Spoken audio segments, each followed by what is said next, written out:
This government meeting is brought to you by Eastworks and our local cable subscribers.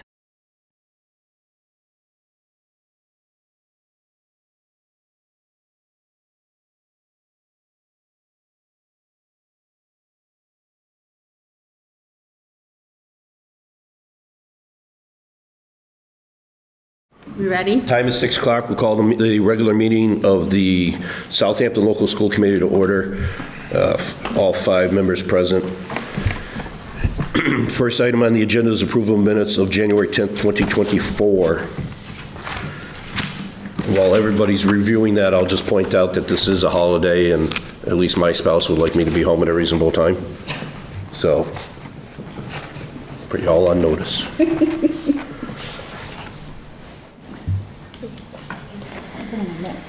Yes, this is when Joy fell down. You're trying to beat our record? That is so not going to happen. Oh, look, I was not at the last meeting, and we so are we need to edit that. Yeah, we are on television. Margaret was not at the last meeting. And just for reference, we are broadcasting. I move that we approve the minutes of January 10th, 2024, As amended? as amended. Second. Any other discussion? All in favor? Aye. Opposed? None. Any public comment for anything that's not currently on the agenda? Negative. Okay. There are no warrants to circulate, and I'm not aware of any announcements or correspondence. Principals report. Okay, as of a couple days ago, our enrollment is at 479.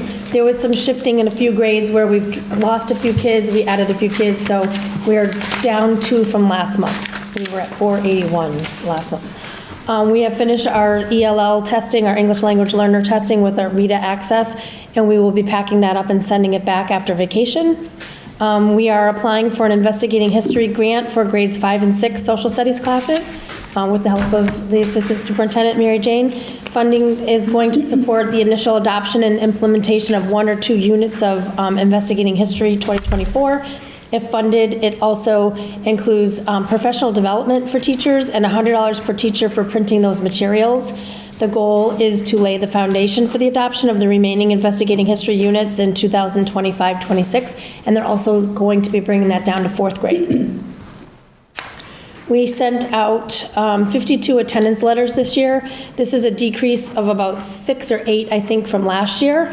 That means there were potentially, I say, 52 students who have reached 7 or more unexcused absences so far this year, and we are working with families to support student attendance. So if a parent got an attendance letter because their child missed 7 or more unexcused days already, it is a possibility that they don't reach that threshold because parents could go back to the doctor and get a doctor's note for a day that they actually went where they didn't get one before.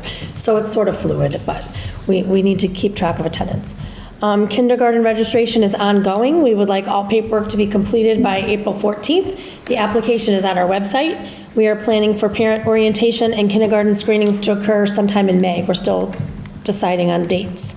Grade 2 visited the Hitchcock Center on February 1st. We celebrated Go Red for Women on Friday, February 2nd by wearing the color red. We also donated to the American Heart Association in the name of grade 3 teacher Joelle Drisdell's son RJ, who has a heart condition.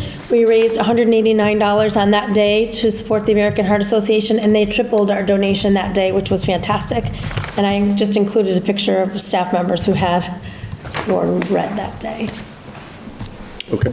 Any questions?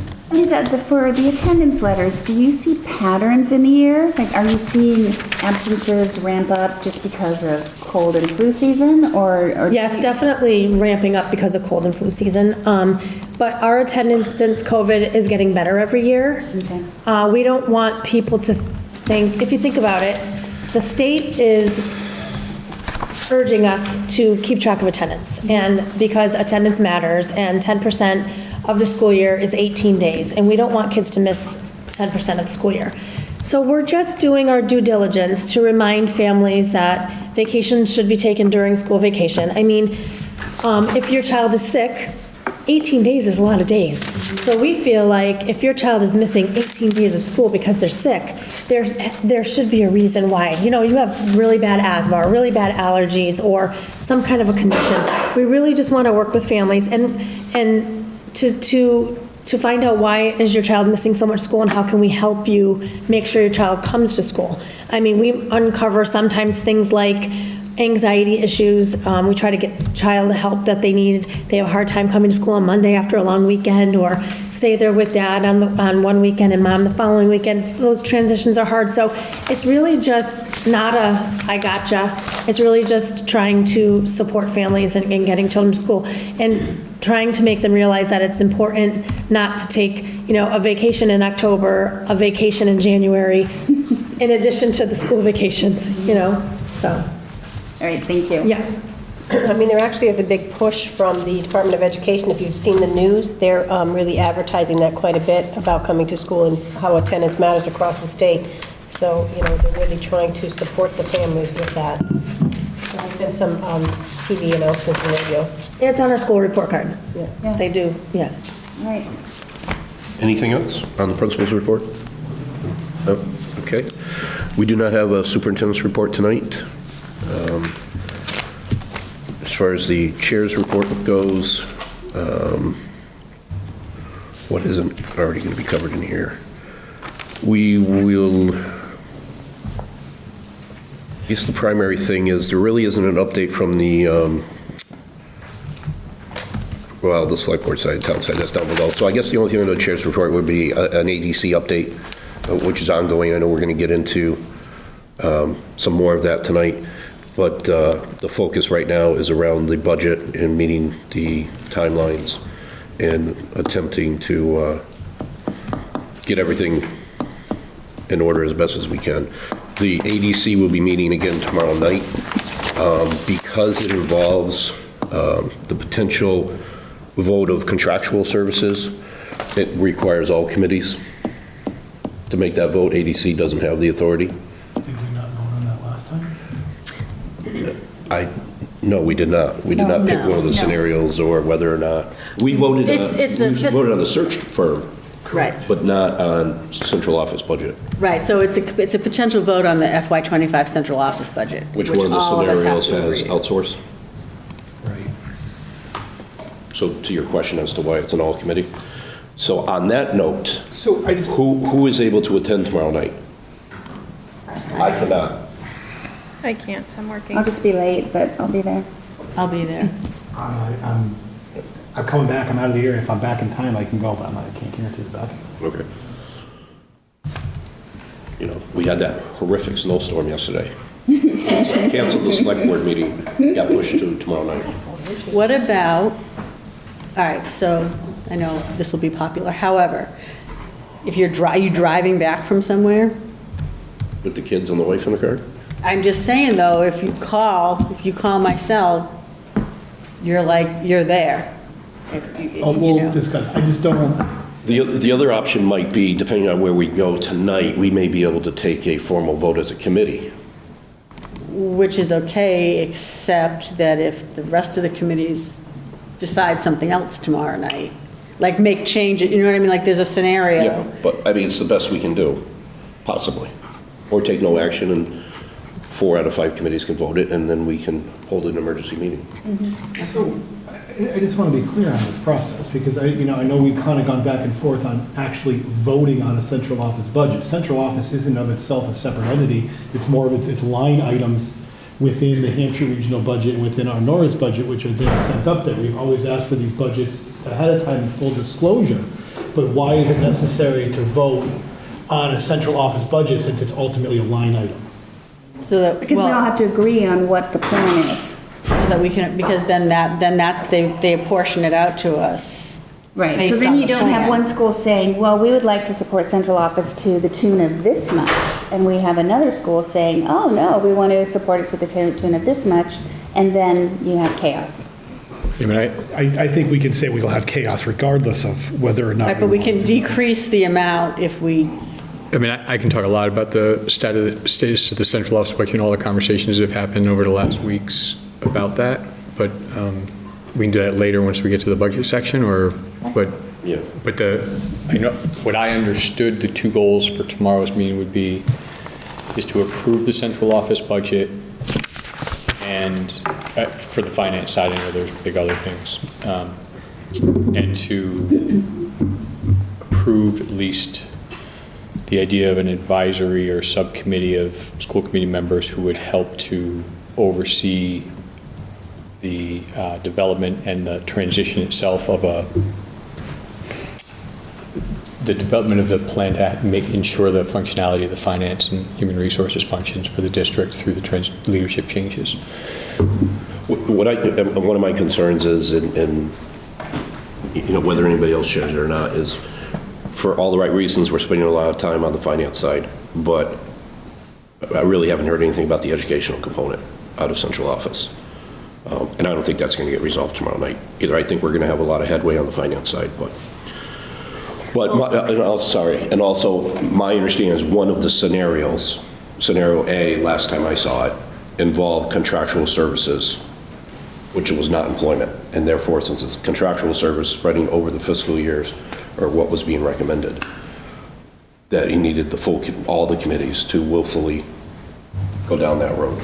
And so what's an update from then, and you have it you all have it in two different emails, one that was sent to all the school committee members, and then one tonight with a set of different tools that we can look at as much as we want to tonight. What I was asked was, which scenario do you recommend? And the answer was neither. Those were scenarios that were identifying the possibilities. So well, give us a recommendation. So I put together, this is the central office budget that I would recommend. And so tomorrow night, I can go into as much detail as folks want about what that recommendation is. We can talk about it tonight too, so you have it available tonight, since I know there's a lot of moving parts. I think that the question of how important is it that it gets approved tomorrow night, I don't know, because I don't know exactly what the process is. My understanding is that if we had had our ducks in a row earlier, we would have gone over the central office budget and approved that before any of the schools looking at their own individual budgets, and therefore the lines for central office would have already been on there. When we look at the Norris budget today, and I have it, it's very drafty, but you'll see like what I've done on the school budget so far is just put an individual line, say central office costs, and the share of the central office costs. So we don't need the central office budget formally approved until the first district has to formally approve their school budget. But I think we need it formally approved before the schools can approve their budget, because there's going to be a line on there for it. Who was the first town? Chesterfield Goshen. Okay. Well, wait a minute, I think we have the earliest town meeting, I think. So Chesterfield Goshen. when is theirs? First Wednesday of the month. Ours is the first For town meetings we're talking about? I know we're the Town meeting, 7th. I don't know. Oh, that's what we're talking about town meeting. So, First town meeting is May 7th here in that's- Southampton, and so right. the drop dead date to have the Hampshire budget approved is March 22nd. So March 22nd would be the drop dead date for the Hampshire committee to approve their budget. right, And if so, we're working backwards from May 7th here, we have to post the warrant for 28 days, I think. I mean, so just back it up a month, so April 7th, sometime around there. That would be the drop dead date for here? Yeah. Okay. Excuse me, when is that? I think the warrant for the town meeting has to be posted a minimum of 4 full weeks, so 28 days ahead of time. So I'm just backing up 30 days. If our meeting is May 7th, I'm thinking it's going to be around April 7th. Okay. They would have to be finalized for publication. I'm sure we can get into this more into the budget section. I just, if you would prefer, I'll ask the question. If you want me to save it for then, I will. But I think the question that I have is, I've seen the two, I'm assuming it's the two scenarios that we went over at the Hampshire Regional as well as ADC last time about one contractual services, one being hiring for some of those positions. And then, There's a new one now. okay. But it's just, All right, I'll save my question then. Okay. So if the question was, are you going to have quorum tomorrow night We don't know. or not? So it's not going to have quorum? We have at least 2 members that will be there. Okay. I mean, I think that if we don't approve the central office budget tomorrow night, it would be important to get it approved soon afterwards so that it just doesn't create more chaos. And the biggest reason, in my opinion, on getting it approved soon is that we're all going to have to work really hard to target the work that has to be done for each of the 5 budgets to hit these targets, and my memo will outline some of that. And if I have to spend more time thinking about the central office budget, it's going to be hard, because it's going to be wicked hard between now and March 22nd to get everything done. So if the committees who have a quorum approve something, I mean, they're going to have the benefit of having the full discussion as a group I tomorrow mean, I almost night, wonder and whether the possibly make committee could changes. approve the budget tonight, because what's presented tomorrow night is exactly the same as you have tonight. And so if that's possible to do separate from, My concern, Mickey, though, is that in looking at it tomorrow night, changes will be made. potentially, so.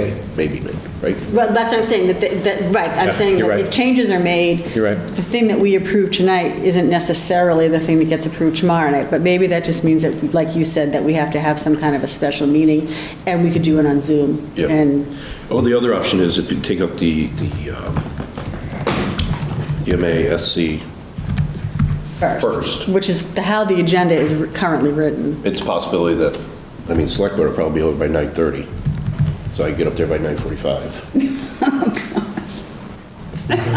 If MASC goes that well, So, Yeah. just, I'll bring my point now, I guess it's more of a point than a question, is I guess I'm a little confused that even if there is an additional scenario, and we're talking one that's massive contracted for services, one that's potentially hiring, and one that's unknown, how can you possibly do one without precluding the others, but still, I just don't understand. Why don't we can- save that until, I mean, we can go into it right now, or, I mean, you all have it on your Yeah, we're gonna- devices if you have the Let's wait, computer? let's go through, finish the reports and then go get to that. Is there anything from Hampshire Regional School Committee, Nothing. other than the budget? Other than the budget, no, the Hampshire Regional held the preliminary budget hearing on February 5th up in Westhampton. It was very heavily attended by local finance committees as well as members of the general public and the Hampshire Regional Educators Association.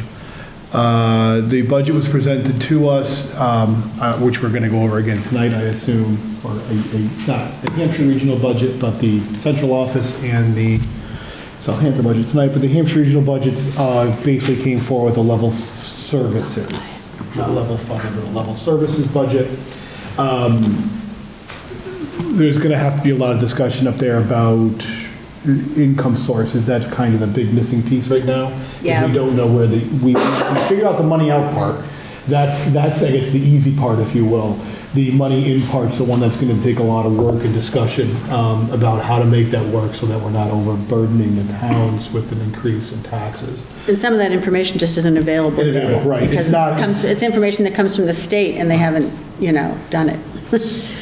So it's an ongoing work in progress. I think everyone really appreciates the work that Mickey and the staff up at the central office have done to get this pulled together, especially given the number of question marks that we had going into this whole process.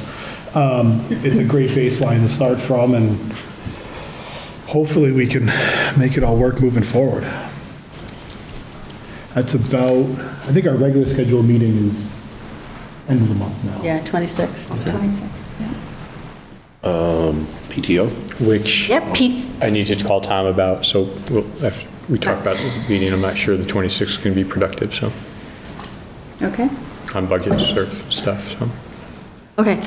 All right, so yeah, PTO met last night on Zoom, and that group of people works really hard, and they raise a tremendous amount of money for that school, and they do an awful lot of good stuff with it, and I'm just continually impressed by them.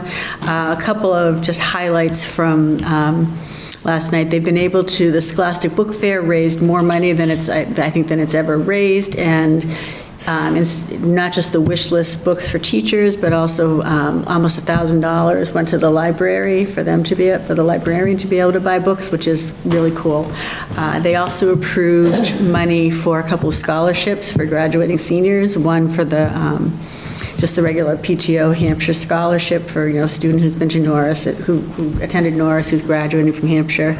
And they also approved donating to the Madeline Schmidt Memorial Scholarship. So that was the stuff that I saw, and then I lost my internet, so. School council? We will meet again at the end of this month. Okay. Collaborative for Educational Services? Yep, we met on Zoom on the January 31st. We got the fiscal report for fiscal year '24 financials reported and approved to accept the report. We got the executive director's evaluation. I sent that over to, I forwarded it to the school committee email for you guys to see the updates that Todd Gazda, who's the collaborative's executive director, what he writes. Mostly, like, the big points there were that they hired a new HR director, so there was a meet and greet opportunity. There were some updates about DYS education and educational attainments because Collaborative oversees all of the DYS education.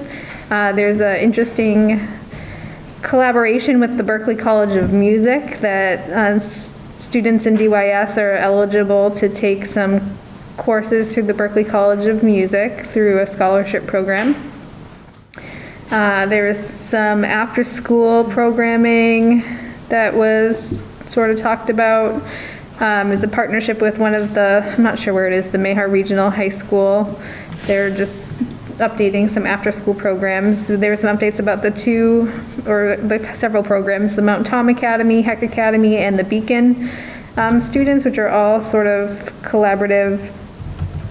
The Beacon is in Franklin County. Is a partnership, I think, with Greenfield Community College, where the Mount Tom Academy is a collaboration with the Holyoke Community College. So they get kids through and graduated through high school. And then there was one update that we received after about an incident that Todd wanted to make us all aware of about, and I don't know that it ended up getting into the media, but that there was some funds that were misappropriated, but the individual was identified and reported to the police. So this person was immediately terminated. I don't have any other information about that, nor did I see a news report about it. But that was something that was brought up to the board after. So, and that's pretty much all I have from the collaborative. Okay. And select board update. Again, I don't really have an update. We're moving forward with the budgets on our side. At some point, capital committee will meet to take up the few Norris requests that are in there. Which brings us to the budget. Presentation and possible vote fiscal year 25 preliminary budget. So I don't know if everybody saw it, but there was an email that came out about 5:30 that has all the supporting documents in it. What do you want us to start with, Mickey? Central office or the Southampton budget? I think it might make sense to start with the Southampton budget because, I just had a couple hours today that I was able to throw some things together and getting some feedback from everybody would be helpful. And just before you start there, I think traditionally, and we're not going to talk, I'm not going to dwell on timelines, but traditionally, we have this meeting in February and we get our rough draft. We have we give our feedback. In March, our March meeting, they come back with a revised budget, potentially revised budget based on our feedback. And then usually the following week or the week after that, we hold our special meeting just for the budget. The public hearing that gets posted in the paper. And then we vote on it that night so that, in my mind, we want everything put to bed by April 1st. So, okay, that's really helpful here. Okay, so we should talk about timeline and capacity first, and then talk about what I was able to throw together, and then get some information so I can take the next steps on it. So it's been a very frustrating last several weeks. And the essential thing is that the goal of getting me removed from all the other stuff, the operational side of the house, has just not worked. So it has continued to take up an enormous amount of my time. Running payroll, solving the HR issues, and having to spend a bunch of time on accounts payable issues with unpaid bills. It's all in the memo that you can read more detail. And then we made the decision that one of the things I had laid out the plan for functionality on the finance budget side of the house. So we're ready to, we have stuff operating right now, and I have a whole bunch of options ready to put in place right away. I could actually hire some people within a week if we wanted to move in that direction. On the human resources payroll side of the office, I had thought that other people were going to take over this leadership of figuring out what that strategic plan was. We made the decision yesterday that that wasn't working and that I had to take it back over. So between actually just running all the payroll and dealing with the HR issues and investing the time to develop the next plan for managing HR, which is like the fourth plan that we've had, it has swamped me. So like Westhampton's meeting was last night. I haven't even begun to put Westhampton's budget together until about 3 o'clock today. I hadn't had a chance to do work on 25 budgets since last Thursday. It's unfortunate, and it's a major concern. So what I've put in the memo, and what I'll talk about tomorrow night with all the committees, is that what I would really like to make sure of is that I'm clear, and we can get clear tonight if it works, with exactly what the deadlines are for each committee and where the drop dead dates are and what stuff has to be in place for that, so that I can try to put a work plan together to get all 5 budgets to the points they need to be for approval. It's going to be tight. Because even though we have capacity that I can get in place right away, we've got somebody starting tomorrow on the HR payroll side. There's training, onboarding, and so I don't think that I will have the ability to separate from that stuff until the middle of March at the earliest. Hopefully the time will go down, but middle of March would be my guess before I could really focus on budget entirely and solely. Problem is that almost everything has to be done by the end of March. And I'm on vacation next week, and I promised my family I'm not going to do any work, so I'm gone for 10 days and won't be touching devices. So that'll slow it down a little bit too. So that's the challenge. We've got a lot of positive stuff going forward. So if tomorrow night at the all districts meeting, the decision is to assign a couple people to be an advisory committee, subcommittee that can help shepherd through the leadership side of this transition planning, I'm ready to go. I got the steps for the finance and HR, or the finance and budget side, the mix. So the question is like, what's the recommendation? My recommendation is a mix of contracted service and staffing that we make decisions on over the next couple of weeks. Get that in place. That's the team that does the work for the rest of this year and stays in place for next year, so that there's a nice smooth transition. And I think we stand a very good chance of improving the operational capacity and functionality of the office continuously through June, and then having that just continue in an upward trend after that. So I think the strategic plan is ready, and I would just like to make sure that there is a group who is going to see through, who's going to be here after June 30th, that will sign off on that, and then be a liaison for that group that's going to be doing the work to make sure things don't get dropped. So that's good. Now, so the challenge has been like, I just haven't been able to get time focused on the Southampton budget. Here's what I do have and what would probably help to look at right now to get feedback, and then we can look at the central office. So if you, and I apologize, I couldn't get to the point of like creating PDFs and printouts. So if you look at the first tab, which says recap, I'm trying to get to make sure I understand how the budget last year was structured, because it looked like it was structured a little bit differently than the other budgets in the district. So the top section there is a roll-up of revenue sources that come from the state, revenue sources that the school committee makes decisions on, and then this concept of offsets, which I really don't like, and we can talk more about, but basically is a whole set of grants. So then if you scroll down to rows 14 through 31 are the individual lines comprising that. So the Chapter 70 aid line is straight from the state. So the 2.637 million is the governor's budget aid levels. The prior two are the final state numbers. So I'm guessing that those were not the same numbers used in last year's planning, but those are the final state numbers from their budget.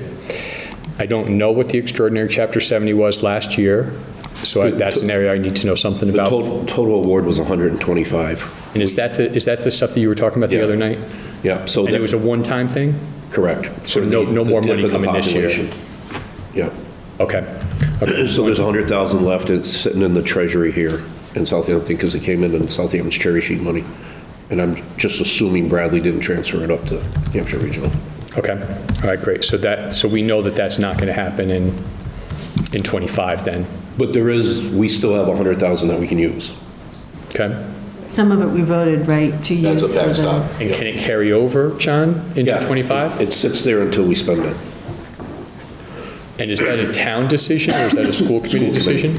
So I'm going to move this down into section 2 then. So that is a choice that the committee could make to devote those funds to the budget for this coming year, right? We could. So that's the funding source that we use as the backstop instead of Rule 8. Yeah. But our intent last year is that was going to be our bridge for the neurodiversity program. Okay. All right. So that's super helpful. Okay. So now, so that means that there are 3 choices or 3 funding sources that the committee used last year to bolster the budget revenues. I'm going to take this one out of here. And then down below were the figures from grant sources. Now, what I don't like, the concept I don't like, and maybe everybody's heard this already, but this idea of putting offsets on here is a part of what I think has been the problem for the budgets in this district is that it doesn't show a full budget. There are a lot of expenses being paid for by those funds that are never seen. And if you want to see a budget, you should see all of the revenue and all of the expenses. And this sort of like captures partial revenue, assuming that, well, some things are paid for by that otherwise we'd have to pay for by general funds. But that's really a very non-clear, non-transparent way to look at a budget. We should have a budget where we have all the revenue sources and all the expenses, including which expenses are tagged to each of those revenue sources. So what I would like to have, and you could look at this on the expenditures budget, is a list of expenditures that includes all of, let me make it quick and easy for you, all of the grant and revolving fund sources that help contribute to the budget. And we have a lot of expenses hitting those categories, but we need to be able to build it. Now, that's one of the big challenges to get a full budget built for us for next year, because that's where all the mess lies in our books, and how clear I can get quickly enough think there was a lot going on last year at the budget, but that was the intent. That's why this That was the intent. Last year's budget's the first budget that actually has a vice principal line item in it, and it had never been there before. It was always hidden in school choice. Right. So We had a vice principal, but it was paid for by a funding school source that we choice. don't see on our budgets, all the- and so therefore, yeah. I mean, got it. obviously, a lot of things happen, but all the, if we go back a year, that was our intent. So- that everything should have been broken out by this cycle. So then I think here's what I would say is the target we should hit by the time I leave. So one, we have to get as far as we can in time for the committee to approve it. There's no chance that I will have been able to get all of the grant sources accurate enough to put the revenue amounts that are available and the spending amounts that are tagged to them. It's unbelievably painstaking to unravel this. But by the end of the year, before we load the budgets in so that Elisa actually has a full budget that she gets to look at, we should aim for that. And it is much more possible by June 30th than it is by March 30th. So what the problem I have in that is exactly how to transition from this listing here, other revenue sources, offsets, to, if I could just focus on budgets, that would be like a very heavy focus of mine, is trying to identify that. But I got to do it for all 5 districts, and, but that would be, I'm glad that was clearly the desire, and we can try to get as close to that as possible. Excuse me, John, what is it that you want to have happen? Well, eventually, the committee wants to get to a point, and anybody can jump in if I'm misstating this, where 100% of the expenses are shown, and then 100% of the revenue or offsets are there. It's still going to come out to the same number. Yeah. Okay. But we just, I get full transparency of the budget. Do we know that it's going to come out to the same number? Well, no. Okay, because I didn't know if enough work had been done to In theoretically. theory, because otherwise, I suspect, because it has been yes. hidden for so long, there are revenue sources there that nobody has really heard about. And because nobody sees the spending totals for them, there's balances left that nobody knows about. And so I suspect, and I put this in, it's in rows 27 and 28 in red, that I think that if we can get to the point where the grant revenue and expenses are complete, there probably is a net revenues available that would reduce the burden on general funds and reduce the burden on the town. Right. That's my gut. So your earlier statement about Chapter 70 money. Yeah. So Yeah. I don't think we did it deliberately, but we just stuck with the governor's number. So when the final budget got passed, Yeah. we got an updated email from our town accountant saying that within the school budget, there's an extra $18,000 Yeah. in revenue that's coming in, somewhere around there. And the budgets that I had constructed back in the summer before the bottom fell out, what would have columns to update Right.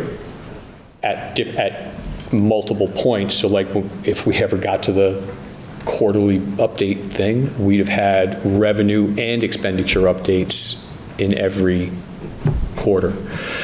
Okay, because as you know, as many people know, the assessments that come from the state also change. The cost side of it changes throughout the year as well. So like in Holyoke, we had an $800,000 swing on June 27th in the charter school world, to the worse. Because we're on the revenue, do you have any update on a timeline or expectations of when the Norris grant issue may be fully resolved, and/or when Yeah. they know what balances are in the revolving account in the preschool? Do you think they line up with when revolving we're asked funds to vote on the first. budget? So we are making really steady progress that's sort of accelerating the further we get through the cleanup. So today, a couple hours before I came down here, I reviewed the first draft of the excess and deficiency document that our team was able to assemble for Hampshire Regional. They're going to work on doing the same thing for Chesterfield Goshen. Those are unscrubbed. But it's now at the point where we can then go in and identify, okay, these totals for all the IDEA special ed grants don't make sense. Let's identify which transfers never happened and get those transfers taken care of. Our target for knowing the accurate update is revolving funds first. That should be easier for us to get than the big grant sources. Circuit breaker is a big one. Make sure that we're clear on what the balances are in the circuit breaker, because that money is available for 2 years in a row. Like each grant year can be spent over that year and the next year. And then IDEA is the biggest mess of all, but it's critical, so we're going to try to get that clear. The full grant reconciliation, John, I have a feeling is going to go into next year. I don't think that that's going to be straightened out for some time, but I think that getting clear enough on the core grant sources, I would hope that we could get clear enough that by whatever time in March we can get it, we have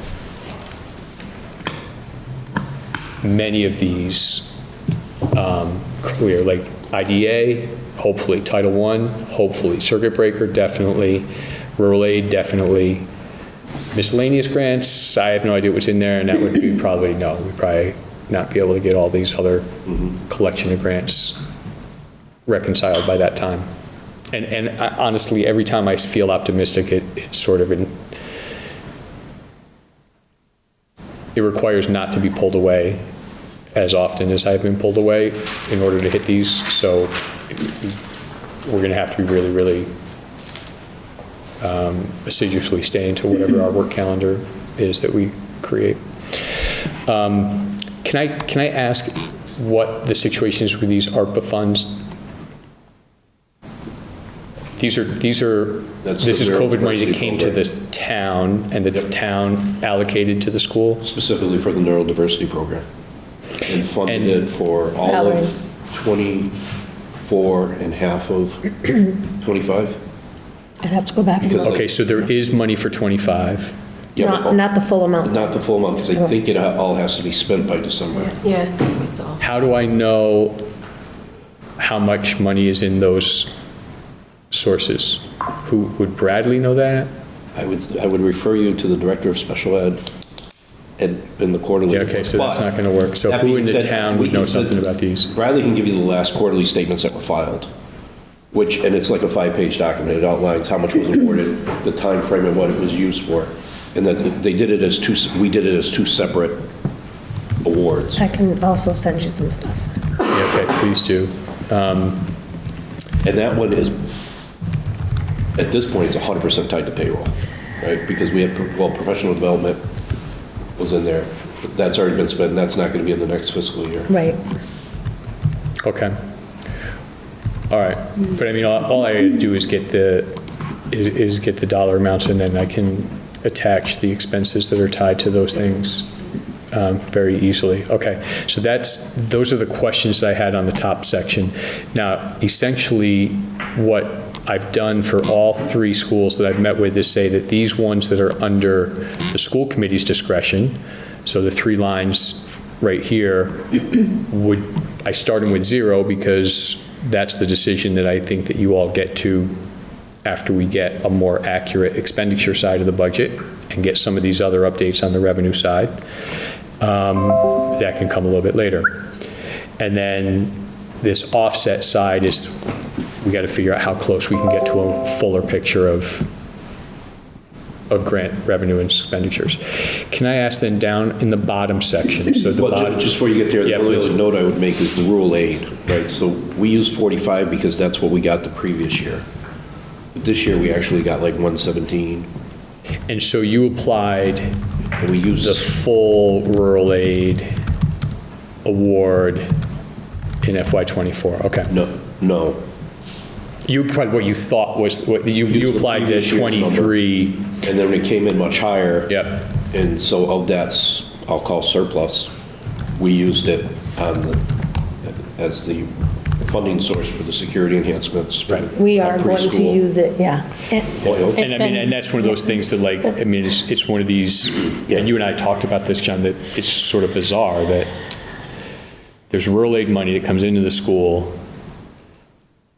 It's not budgeted for, decisions get made about how it's spent, but our office isn't involved in tracking that spending. It's just, it's nuts. I mean, it's just no way to run a budget. And so, but it makes sense, given that budgets here are only partial budgets and all of that, those other sources are kind of off the books in a way. So we got to like change that and get these things on the books so we're clear. So then, okay, so we'll figure out what we want to put in there for rural aid. Do you tend to put what you think is going to be the full award? Well, you know, honestly, up until 2 years ago, we never even got rural aid. Yeah, okay, so it's brand new. Right. What's the total? I have it on another tab, I thought but last year was 117, but I could be wrong. This year. This year, Well, yeah, this year was 117. This year's one. Last year, I wanted to say it was 45 or 47, yeah, yeah. 117,962. All right, I'll pop it in there right now. So, I got it right here, I just pulled it up. So there's the rural aid award from, oops, put it in the wrong cell. Okay, that sounds really good. Okay. Down in the bottom section, I just want to make sure I understand a couple things here. So the numbers in the 24 column that are not in red were from the summary sheet that Andrea Wadsworth had as the final sheet. I don't know exactly where the 5.391 million comes from. That'd be a line item in the town budget. Okay, so I just got to make sure that I can track which of the lines of the Norris budget add up to the 5.3. Should be a single line that just says Norris. Yeah, okay. And then. It is, I just looked at the Southampton and we- budget, yeah. And we vote the transportation as a separate line item. Yep. You use vote, so you use vote the transportation as a separate line item, that's why that's separated out? Yep. Okay. All right. So then, and then the VOC stuff, what I have seen in our budgets is that some districts, for some of our districts, VOC expenses are in the budget system, and for others it is not. Right. No idea why. So this is, yeah. Is Uniqueness is, it's actually the Norris, the local school committee chair has to sign the vocational bill invoices. Just a what? Sign the invoices for the vocational kids. Do we, And is transportation, right? Yeah. Yeah. vocational a separate line on the town Yes. meeting warrant? Yes. It is. The education piece and the transportation piece, is it all together in vocational? I think there's. I think it's two separate, I think they're separate. And I can tell you, so But it's the pulled out budget of- number is typically the number that applied is what gets printed in the budget. And then the select board will reduce that number to based on the historical trend of those that actually go. So Okay. you might find a discrepancy on that. how do I get what number to put in there for this year at this point? Check with Robin. Well, the deadline is Who? closing, right? Robin Within a week. Deaton. Robin has that She should. that information? We have the Okay. name of the kid. We would have an accurate number at central office of the kids who are actually attending, right? That's what And you're each looking for? school and the tuition rates that the Right. state set for For them. both Smith and They have to Westfield. send you that information by. And what about the transportation costs? I think that's just one bus. One bus, and they use the Hampshire van for Westfield. Well, great, I believe. So is it just one bus out of our Durham contract? Yeah. So it's whatever, And then it meets at Obviously, Norris to get on all the other buses. Yeah. You could probably base it on last year's. Okay. With maybe a small increase depending on what the overall transportation increase is. Okay, all right. Okay, so I know where to get those Well, numbers transportation's from. one bus and then the Hampshire Regional van. What is the, I don't is there know. reimbursement for I that? think Yeah. I wouldn't think something. so. I thought That's this just how was- we traditionally did things. Yeah. I thought this was independent, I thought the vocational transportation was independent of the Norris budget. And Right, was it's a part of the separate line town. item. Separate, okay. Yep. But it's part of the same contract that the district has with Durham Right. It's wrapped in the vocational and the regular transportation, and the Norris specific transportation are wrapped in the same contract.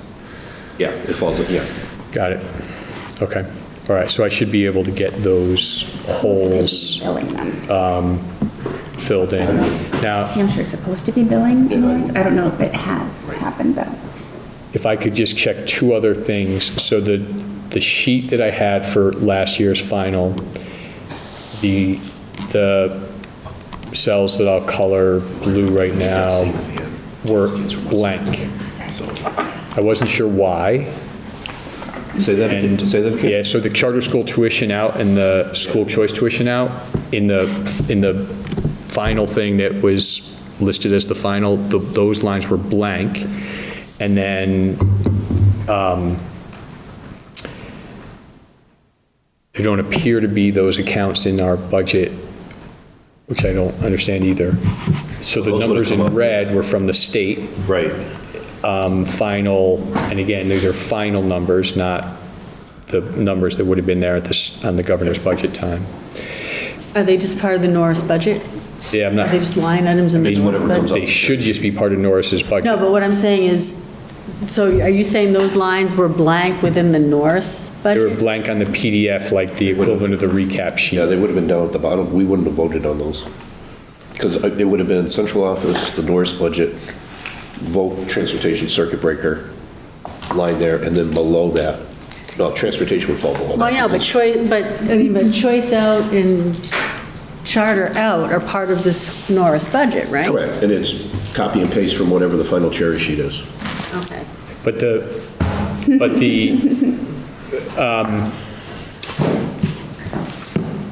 maybe I'll try to send you this PDF, so you can see why I'm confused.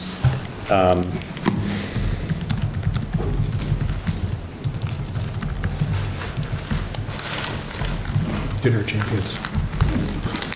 Thank you.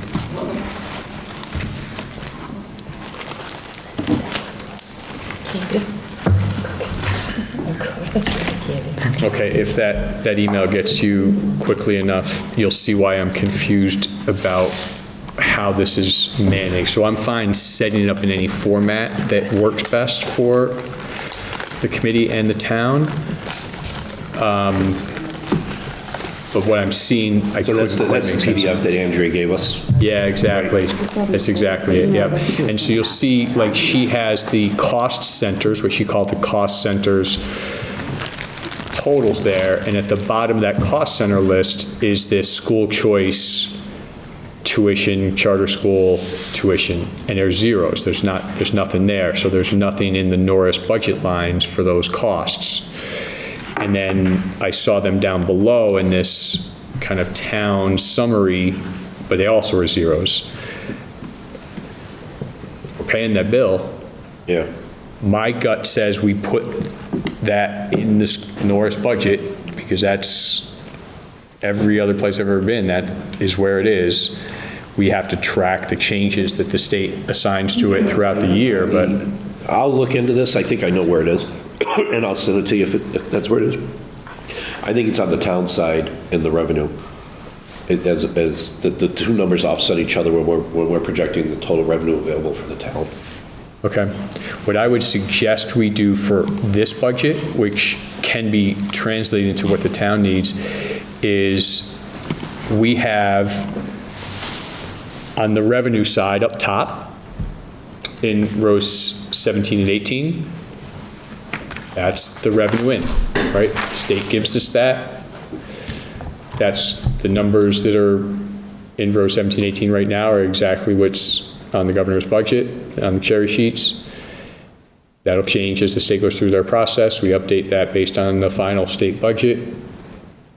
We will then, I won't be here for this, but then ideally what we would be doing is updating those actual numbers throughout the year as the state changes them. And then the expenses for tuition out, paying for the charter school tuition and paying for school choice out, we put that on the expenditure side. That's would be a normal thing to do.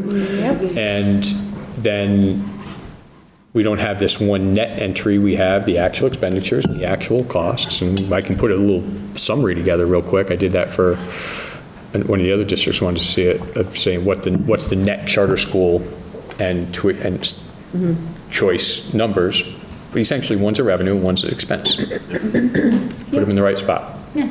All right, so that's what we'll do. Okay, so I think I have the structure to be able to put this together. If you look on the expenditure tab, so here I have, here I'll show it to you quick. So what I did for the other schools is I assigned, we call them expense categories instead of cost centers, but you'll see there are 11 categories for the expenses to be grouped within. Again, this is only general fund stuff. Ideally, we would have a more robust picture of spending that's coming from grants, revolving fund sources, and I can show you, if you wanted to, what that would look like based on the mock-up of the Hampshire one. But then these are the what the categories would be. So I'm going to get rid of that right now because it doesn't show anything. Or actually, no, I'm sorry, I'll just show that. It's easier here. All I did right now was put a 2% inflation into from last year's budget for all the cost lines on Norris. And I put in what is the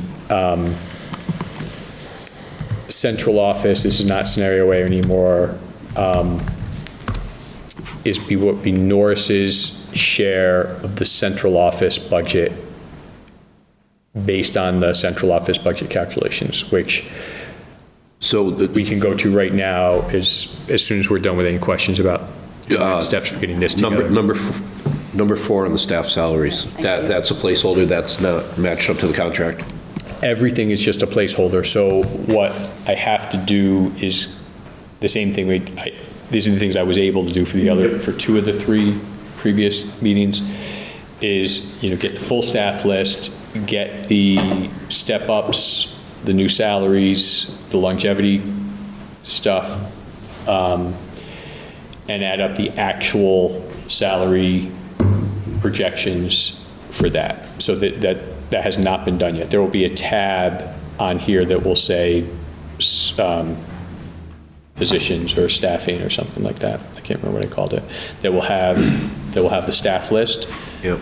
With all of the data that is relevant. And what I would recommend that we do is that becomes a regular part of the tool that Aliza has at her disposal and the committee has at their disposal to see the underlying details that add up into those salary lines, which would include column, step placement, all the most important stuff driving budget changes. And then ideally, and I started this for 2 of the districts, we really should have position control should exist so that it's not just names.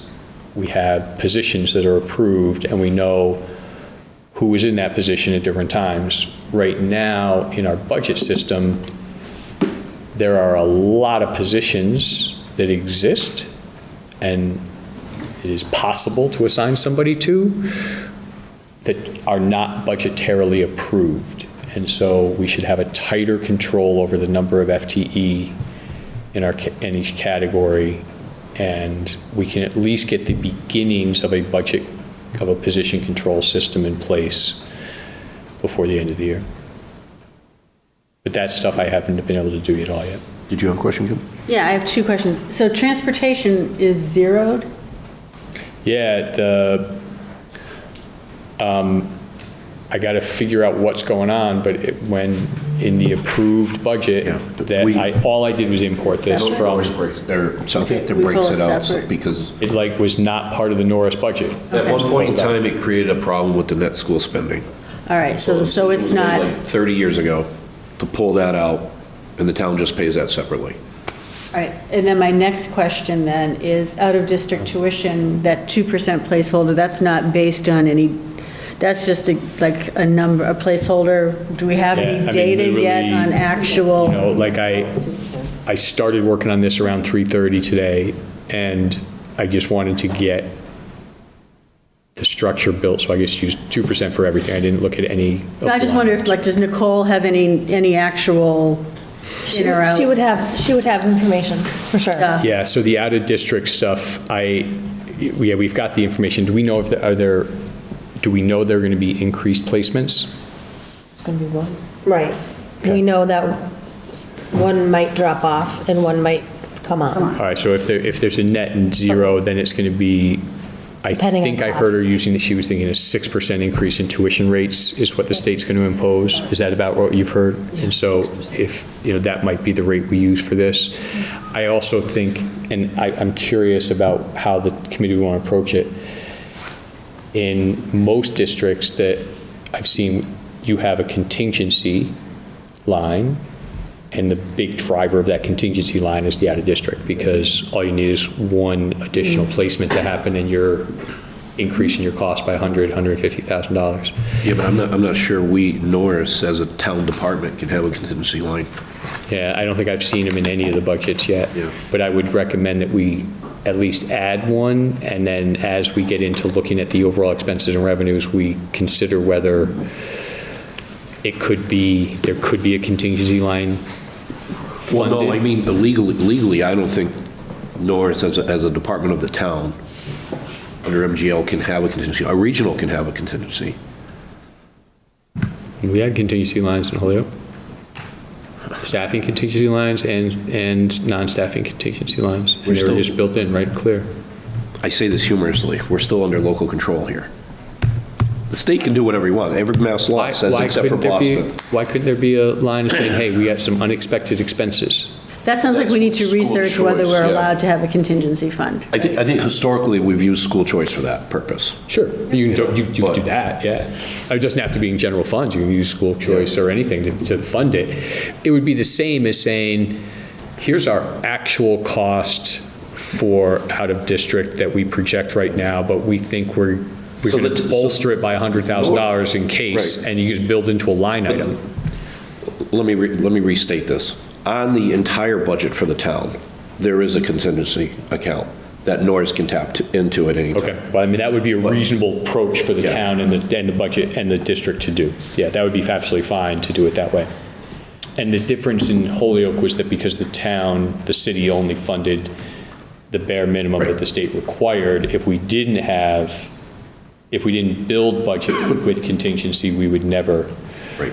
have the reserve to go to. Or we'd have to go through the big political process of tapping their overall reserves. So the rest of this on the expenditures is you built the format, I just printed the built 2% token holder. Yeah, literally, it was like the only thing I could do in the time to get it done.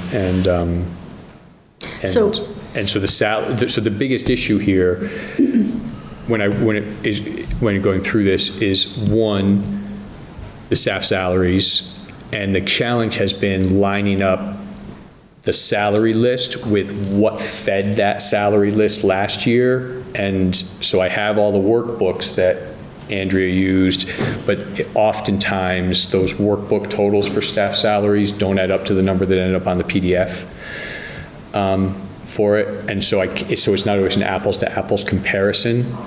And so the concept, we were aiming to build this level services budget. A little bit of the problem is we're not 100% sure really what went into some of the roll-up numbers on the 24 budgets. It's been very difficult to untease that. But that's the biggest thing, is the staff salaries, because that's the big chunk of money. The other areas that need attention are the out-of-district costs, which sounds like is going to be pretty straightforward, and then whether there's any unusual buildings and grounds needs that would have to adjust those accounts. Everything else is usually pretty straightforward. So it wouldn't be that hard to get the expenditure side built up. All I need is a little bit of time to go through all the salary stuff, Yeah, and we could update this pretty quick. The only feedback that I would give is that year after year,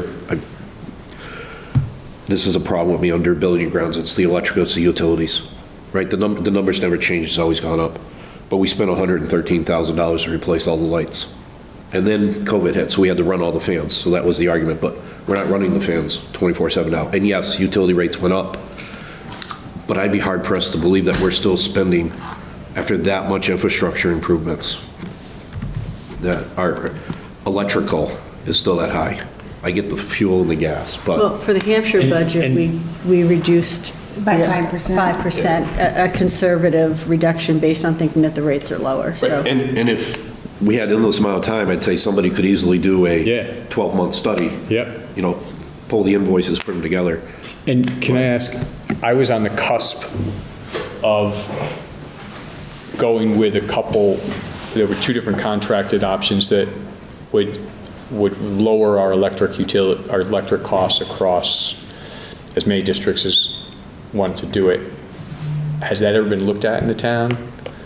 A supply Yeah, we have contract? that here, we have the Calplops, we have the Eversource, that's where we got all the money to do all the lights Yeah, at okay. Norris.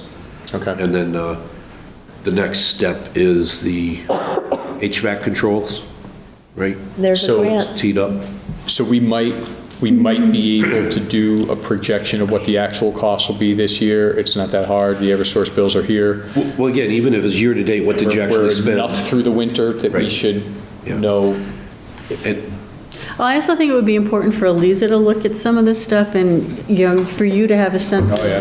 Did we have enough money in our budget this year for these things, or are there things that you know we need to build in more? And at the same time, are there things that you know we don't need anywhere near that much money in that line? Like, I think input from you is But I really think that depends important. on if we have FY '24 to date Well, numbers. I think what compared Kim's to FY talking about is 23. a placeholder for that. So, Well, I'm talking about her being able to look at budget to yeah, actual. I mean, we had a meeting that we had planned to do this morning that I had to cancel because I wasn't able to get to the point where it would have been useful to have her time on it. But we need to do that I mean, are you able to now. get her budget to actual? After I get the staffing salaries built, because that's, I need her input on that I'm actually capturing everything correctly there. Mm-hmm. And then look through the non-salary lines as well. The problem of what you're talking about, Margaret, is that I can get year-to-date spending on many of the accounts, but anything that interacts with grants and transfers from Hampshire is very difficult, and we're not going to be able to get that until our team can start to understand all of these FCAG accounts and all this plethora of due to, due from accounts. And we got to deal with rollover. So, I mean, like last week, the big hurdle we hit was that the rollover of the fiscal year was done incorrectly, and resulted in that the end of FY '22 and the beginning of FY '23, that 420,000 problem that we've talked about in Hampshire budgets, we sort of figured out why that was, and so they used the wrong account as the wrong settings for the rollover, so we undid the rollover and redid it for Hampshire. We're doing that for Chesterfield Goshen. We're gonna have to look at that for all the schools as well. So getting to the point where we really have confidence in where our year-to-date numbers are in all these accounts, it's not going to be possible. I think we look at specific accounts, we look at year-to-date, we figure out, okay, is this one totally just going through the accounts payable process? Then we're confident that that's accurate. If it's just going through the payroll process, only interacting with Norris general fund account numbers, then we know that's confident. But anything that involves those intersections, we're not going to get through in time to have confidence. But I do think that the fact is that the majority of the budget is in the staff salaries and in a couple key accounts, and we'll be able to go through those out of district and some of the big buildings and grounds. Now, I looked at I filtered it for the electric and fuel lines. You did not increase those lines as much from 23 to 24 here as some of the other districts did. Is that because you had the supply contracts and we could predict the costs? Well, because we had done the enhancements and shut the fans off. Yeah, okay. So, and then again, all things being equal, we would have had that study done Yep. in time for this one. Yep, okay, so I think that those would be, we should be able to get year-to-date actual analyses for those two, for sure. All right, If we could just back up on Yeah. the revenue and Lisa, refresh my memory here. What I don't see on the revenue is what I'll call the lunch money. Oh, cafeteria, Isn't there a revolving account there that pays for some of the staff and not all the staff, and the general budget covers the aides and not the cook? Right? right. I think the only thing we pay for out of the general fund are the monitors. The monitors. Right. Everything else is. Is out of that revolving account, Right. but it's not here. So, Self-sustaining. Well, so I'm going to shrink, because this gets me to my question, or to my question for the committee, is generally the cafeteria workers and our preschool driver, they're non-union. Correct. So they always get overlooked. And then 7 years later, somebody comes in and thinks, oh, we should give them a raise. So if the funds can support it, I would be in support of putting in a 2% token increasement for the non-union staff members in the budget, or the revolving account, whatever the Not case that I, might be. and not that I have a vote, right? But we gave them all a raise last year. Last year, but, Right, so, We built it. I don't know how, I thought, I thought all right, they were. the steps, all right, that's fine. We can take a look at that. I don't want to sound like I don't support it, but I feel like we, but it's the same, You think it's the we already same question, did. like, I mean, is it the same thing as teachers who are just going to get the step increases, and there's an annual Correct. increase in all the, You're right, we did we did it steps. for 3 That's fine. years, yeah. Yep, We did steps and we did, yep. Check. we did year-to-year increases too. now, in terms of capturing this, if you look at the expenditure tab right now, I guess filtered it to the lines that have to do with food service. The revolving fund, it'll be a bit of a stretch to, I don't know if it's worth prioritizing getting the revolving fund details right for food service as the high priority. And that's because some of the other revolving funds are much more important. What I look at here is it looks like in the past, whatever the analysis was, that the revolving fund could cover everything for salaries except last year, $27,433. And so general fund money was kicked in to supplement that revolving fund. Ultimately, I would want that staff list to include all of the staff, just like we want all the revenue and all the expenses to show, including people who are paid through the revolving fund, and that's the account that's tagged to that position. And I'm not saying the reason why we did it was correct, but my understanding is the reason why it's listed like that is you can't charge the lunch fund for monitors. That might be the case, yeah, that's very possible. But I would also think if Clean we're would know that getting for sure, reimbursed, if that's we're getting not- if you're reimbursed, not there's no 100% sure. shortages, there should be a surplus of money there to enhance our farm-to-table lunches. We have chickens on the property now, right? They're not eating them. We got fresh eggs. The kids aren't eating them. They should though. Next year's project, but that's all.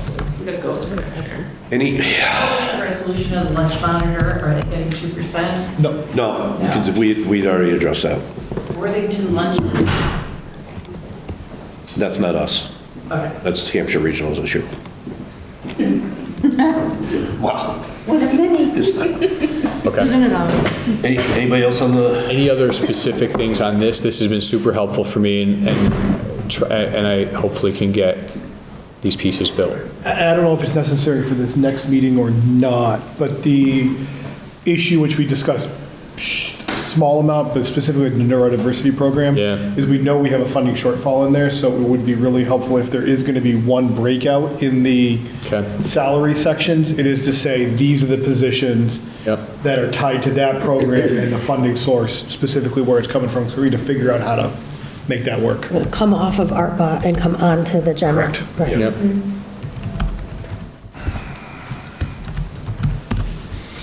Lisa, how many teachers are in the neurodiversity program? 2 teachers and then a couple other staff, like a half-time BCBA, a half-time occupational therapist that were funded through ARPA, so. Okay. And would they, if they were funded by the general fund, wouldn't they fall under a special ed section? They should. Right, yeah. And paras as well? Yes, they are parents, yep. We have that in two separate lines. Yeah. Yeah, and we can break out staffing Familiarize myself with salaries into however many subsections we want. Yeah. And so I'll have a subsection specific to the neurodiversity program. That'd be easy. That'll be helpful. Okay, that's super helpful. And then my only other feedback is at some point, if Eliza gets an opportunity to look at it and just, we haven't asked you what your wish list is yet, because we don't know what we have room to play with here, so at some point, you should be prepared to ask for paper clips or something. I don't know. Paper clips. I'm sure that, I mean, if there's available room in there. Drop that plural. Paper clip. A paper program, All right. a language program, I'm gonna keep asking for a little. Right, I know. So, I mean, I think, so, well, so let's actually just talk even- through yeah, calendar special or before we go to after-school central program. office, if we could. Yep. So, what would help me is to work backwards from the drop dead date. So what I unfortunately need to ask the committees is that whatever their existing standing dates are may not be possible because the meetings are going to happen at the time that we can get the budget information to the committee to make it useful. And I can't control that well enough to guarantee I can get them on the, so that, for example, February 26th, I won't be able to have any more information of use for that meeting for the Hampshire budget. That may end up being just a regular monthly meeting, though. It might so be, yeah, and I'll may not skip it be then. that. Would gladly miss that one. So, Is it the 29th is the next budget? That was the email that Deanna sent to Placeholder, right, us. yeah. Right, to hold a spot, which I can't be at, unfortunately. Yeah, so whatever the existing dates are, may not matter. Okay. So I need to get clear about the drop dead dates for every district so I can work backwards to prioritize which district I'm working on at which times. So for Southampton's purpose, tomorrow I'll reach out to the town administrator and the chair and find out what the drop dead dates are. Okay, that would be And then perfect. I'll send it to you. and If you just could copy send the it to me, committee. and then I think the question is, I need the drop dead dates for all the districts. I can't help you with that. No, I know. But then once I do, then I'm going to say, okay, look, I'm going to try to create a little work calendar. I'm going to try to get Yeah. the Southampton budget updated for these things by this date. And so then we can hopefully set a committee meeting to review the next round of this budget at that point, right? So I know the work targets that I have within this is to build out the staffing structure, go over the details of the expenditure side with Eliza, get that expenditure side built out, then get some of these revenue sides built out a little bit, make sure I have accurate revenue or revolving fund totals, which my team has to help me with, and then see how far I can get on the grant side. Okay. All right? So yeah, that would be great. So we're going to come back to the Are these the drop dead calendars. dates, though? So yeah, this calendar that Deanna put together is going to have to change, right? So those are not the drop dead dates. I need the drop dead dates, and then I'm going to have to say this is when it's possible to meet, and unfortunately, that will mean not the normal meeting schedule for some districts. All right, I apologize about that. All right, anything else on Southampton? I can then just do a central office. We can spend as much time on that as would help. I think central office is all for Julianne's benefit. So this will be the first time you're hearing any of this.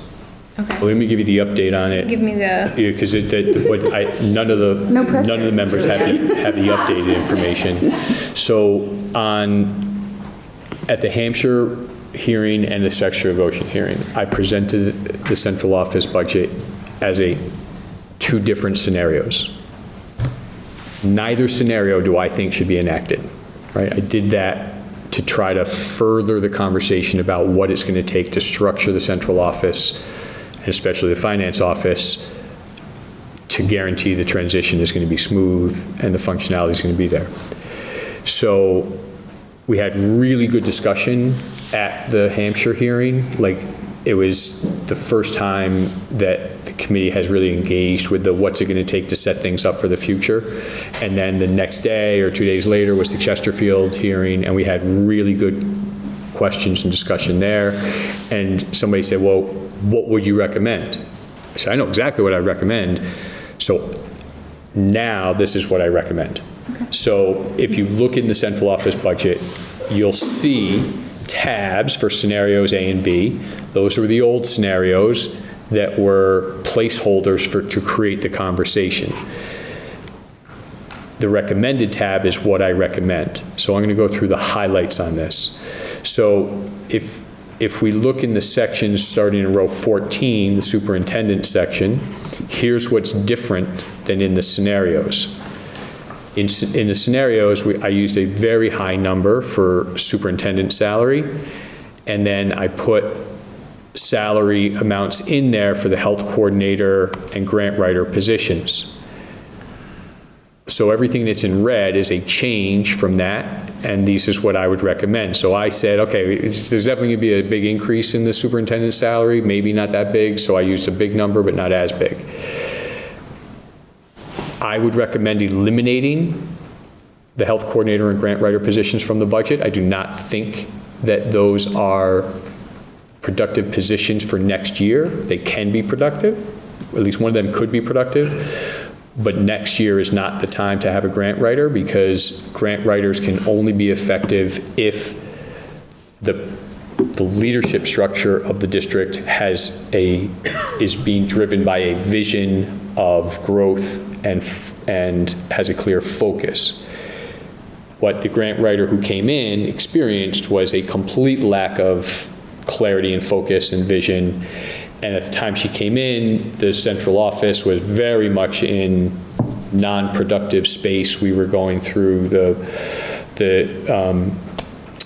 aftermath of the central office hiring for the assistant superintendent. I don't think that Mary Jane was hired yet, and it was just turmoil, and she couldn't get anybody's attention to talk about what do we want to do.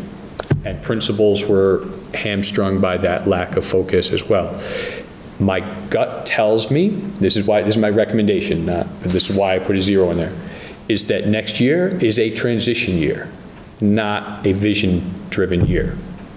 I'm going to guess that we're going to end up with an interim superintendent. I know that's not the desire. That's my gut feeling, is that's what's going to end up being done. And interim superintendents are not vision superintendents. They are keep things going. And in this case, it's a different kind of interim superintendent, if that is what happens, because the interim superintendent better help stabilize the unstable parts of the district. That should be the focus. It's going to be a necessary focus because it's too unstable right now not to have that be a focus. So therefore, it would be a waste of money to have a grant writer, is my opinion. And I don't think the health coordinator position, only the bigger districts that I've ever seen have a dedicated coordinator position for health services. I've not seen districts of this size have a position dedicated to that. And I think that, although I know I'm very aware of all the politics, luckily I was able to stay. That was the one benefit of me being underwater. I didn't have anything to do with all the politics around the nursing issues in the health coordinator position.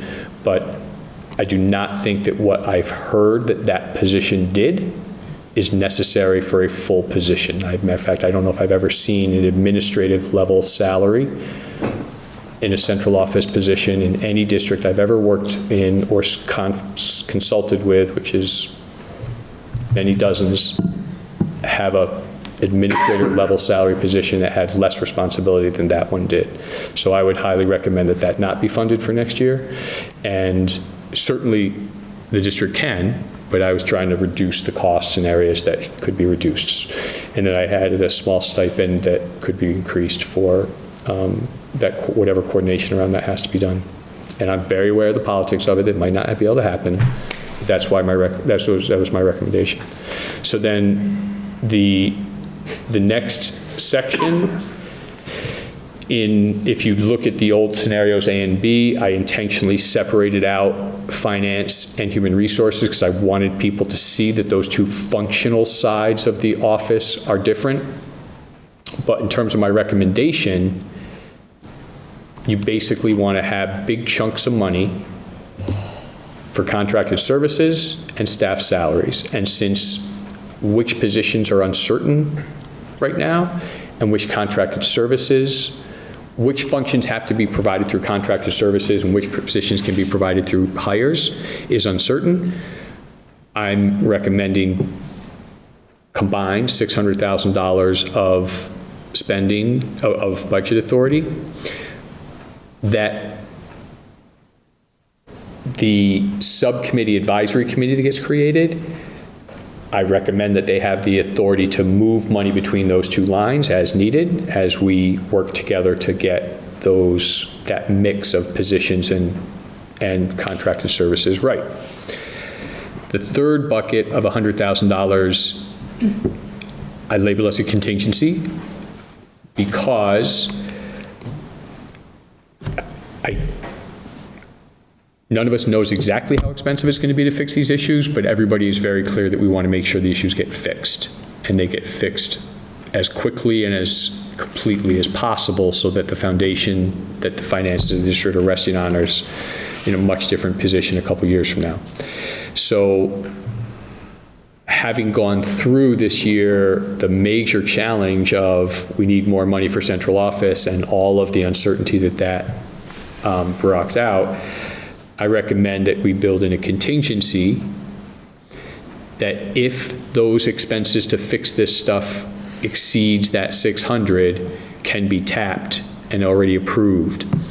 If that's not needed, then that money can go back into can be applied to each of the 5 school budgets at the same assessment percentages. So therefore reducing the demand on other funds within the school budgets, which would essentially return those general funds to being unspent and can return to the towns. Doesn't the regional agreement though specify if money isn't spent out of central office, that then goes into the Hampshire regional budget? So That's what the all districts agreement So I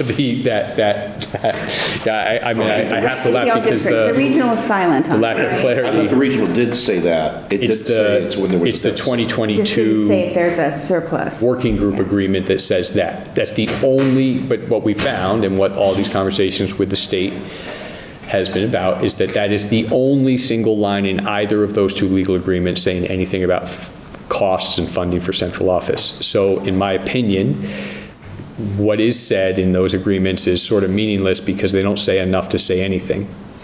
And so this would be a recommendation that I think would make sense to make sure that the district has enough funds to get this problem addressed, but does so in a way that if it's not needed, money can flow back. So it would have to be approved. And I'm thinking because this is. Jay would go for that? I talked to Jay tomorrow. I'm going to go over this with Jay, not tomorrow, Friday. I talked to Jay again, and I don't think he would care about this. Okay. I mean, what Jay says is this.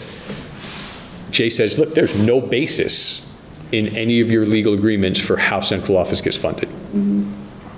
And so in multiple conversations, I say, okay, so Jay, if there's no basis, what the hell am I supposed to do?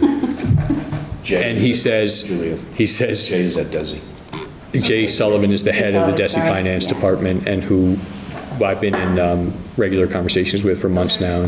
But I think that this is a unique, we've had a lot of unique situations. He said basically, you better do what you have to do to make sure it functions, is what he said. I I think just in order to. I didn't want anyone being upset later if it turned out that Well, way. I think, right, and I think enough people are aware of this that we might have to have a 1-page MOU from all of us to Yes. say, Yes. we're doing this to get through this, we're agreeing that these line items have to be treated separately, and Okay, that makes sense to me. Yes, now here's my take on that. So Jay is very willing to be engaged with school committee members, and so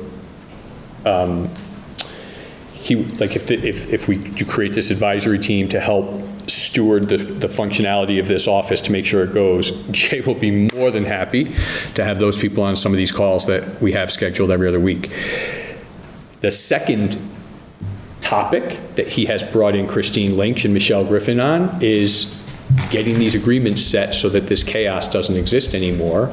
That cannot be the same committee. I can just tell you, like, the committee that stewards the structural. he's just not recommending a single district? He is recommending a single God, district, John. 100%. It's the only thing that he thinks makes any sense at all. An hour I always and a knew half. I liked Jay. Took an hour and a half for it to come up tonight, okay. I know. Like, is there another region in the state that's similar? Nope. No, right, so, There are a few others that he's talked to me about that are pretty complicated, but nothing structured quite We're like Western this. Mass, we know better than Boston. I think Amherst Pelham has a similar, Tantasco has individual elementary schools. only because it was one of those things where when I was researching contracts, digging through the minutes Yeah. of Amherst has, They have a very Amherst Pelham for the complex- high school has one committee, and then each individual town has. Has- That's how Tantasco Yeah. is as well, but they only have one budget, Is that how it is? one budget, yeah. Yeah, so it is very complex here. One highly budget. complicated. Anyway, So I think that what I would recommend is an approval of the budget. If, the problem is this, like, and you guys have all been there, every single time, like, the thing that has driven me the craziest is we get to the point where we have a really significant need that we have to deal with, and we get to the meetings and we start talking about legal details and little tiny amounts of money about who pays for what in central office. It has absolutely derailed progress and has sucked out weeks of my time working to get around that. I mean, I literally spent 3 weeks just trying to figure out how to get around the fact that there wasn't a unity on how to pay for the needs of central office. So I would highly recommend trying to figure out how to approve a budget for central office without dealing with all those legal issues. And so a one-page simple MOU like you're talking about, John, would make a ton of sense.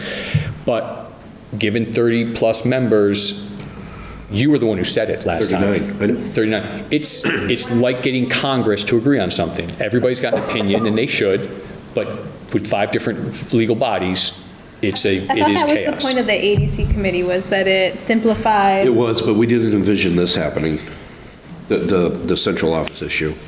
I mean, again, we don't know how to deal with a deficit in central office because in theory, at least on paper, it's never happened.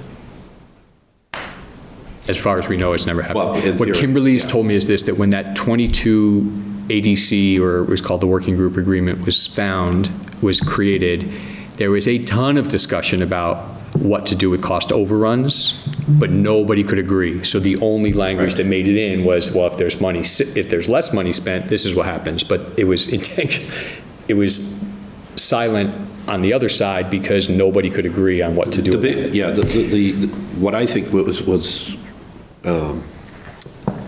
Austin was the other part. The breakdown there is the Hampshire Regional Agreement gives weighted votes, and some committees were adamant about equal votes on decisions coming out of there, and we couldn't get a compromise. What I feel like we're working past, and I feel like there's a lot of productivity has happened in the last couple weeks. And I'm hoping we got to talk about the big stuff and not the little stuff. This is big stuff. If we don't get the structures for the finance office correct, financial receivership is a possibility that will be much more expensive than any of this would be. And all of the public relations problems that we all know about would be a real problem. So what you're recommending tomorrow night is a $268,000 increase, which is primarily driven by the finance and HR section, the Completely. adjustment to the superintendent, which is a placeholder. Everything else appears to be contractual and/or a reduction because of the outsourcing, or That is what I correct. will call outsourcing. So the other 3 sections below the special ed operations in general are pretty much level service. You can see in the top section in the roll-up functional areas that there's a 10% reduction in general, in the general category. That's because I'm projecting a reduction in staff benefit costs because of fewer staff positions than were there last year. So contracted service is more expensive, but you're paying for their health insurance and everything through that contracted service fee. And then And we don't break out, I'm guessing not. I can break it out any way we want. We don't break out retirement? So retirement is all built into that last section. Under benefits? Or actually, so that might never have been part of the central office. budget, so I think that those retirement for Hampshire Regional is all on the Hampshire Regional budget. Yeah. And I've gone through that with the county retirement. It shouldn't be.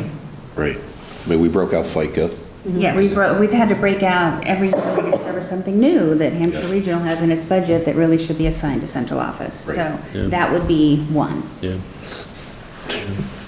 That I definitely don't have time to do. Correct. Yeah.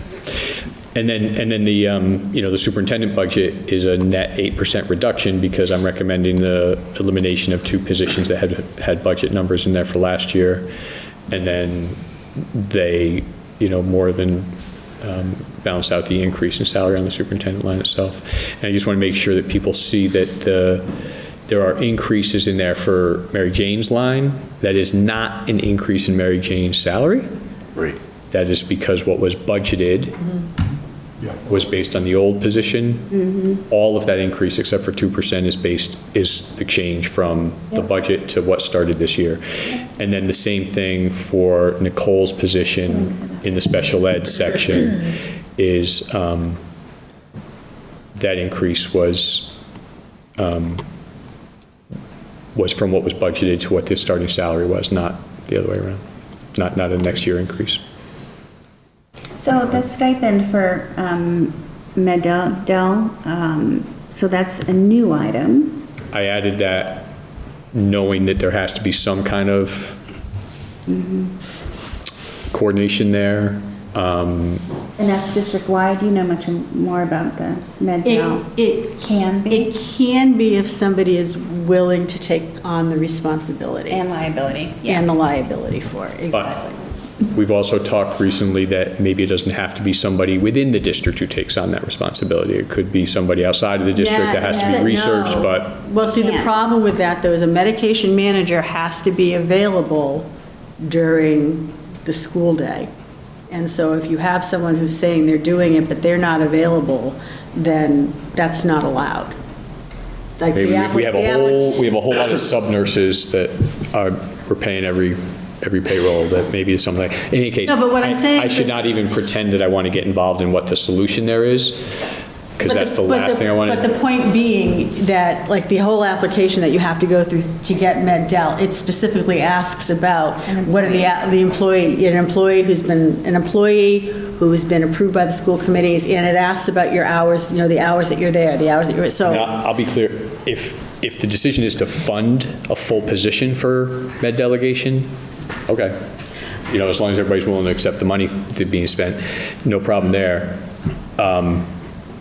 It's not the most fiscally responsible way to manage that situation. So that actually leads to my question, because I appreciate you putting this central office budget together, and I think that you did it through the lens of, you did it through the fiscal lens, which that's 100%. That's your job. Right. And I'm with you there. My question to you is, taking the business office stuff out, again, because that's your thing, I'm with you there. The rest of the decisions, like about grant writer or about, health services coordinator, that type of thing, it isn't really your responsibility to make recommendations about that. And so my question to you is, has the superintendent weighed in on this and given any kind of recommendation?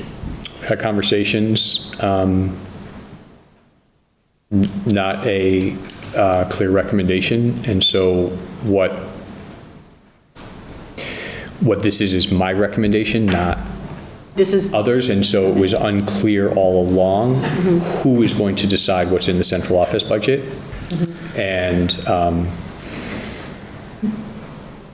okay, so this is based on, the scenario A and B was based on a whole lot of inputs from multiple people, including the superintendent, and this is based on just to say, okay, look, let's just. This is based on your fiscal recommendation, is really what it is. It's not, but as far as like structure of central office, that isn't your responsibility. It's not my responsibility. I'm giving you my opinion. Those moves were my opinion about it based on what I know, but I'm not responsible for that area.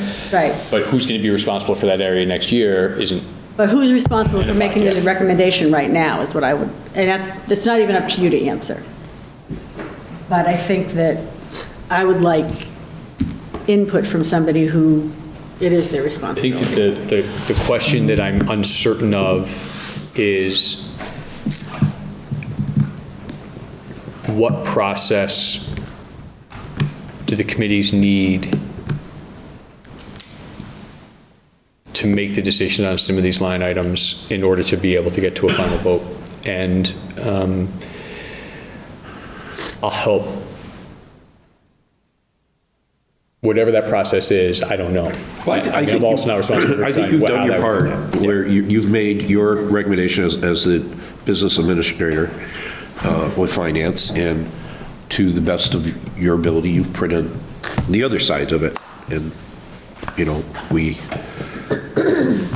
Whatever is approved, there's two impacts to having it approved soon. Impact one is so I can put line items in all the other budgets. But impact two is maybe more timely. So if you click on the third tab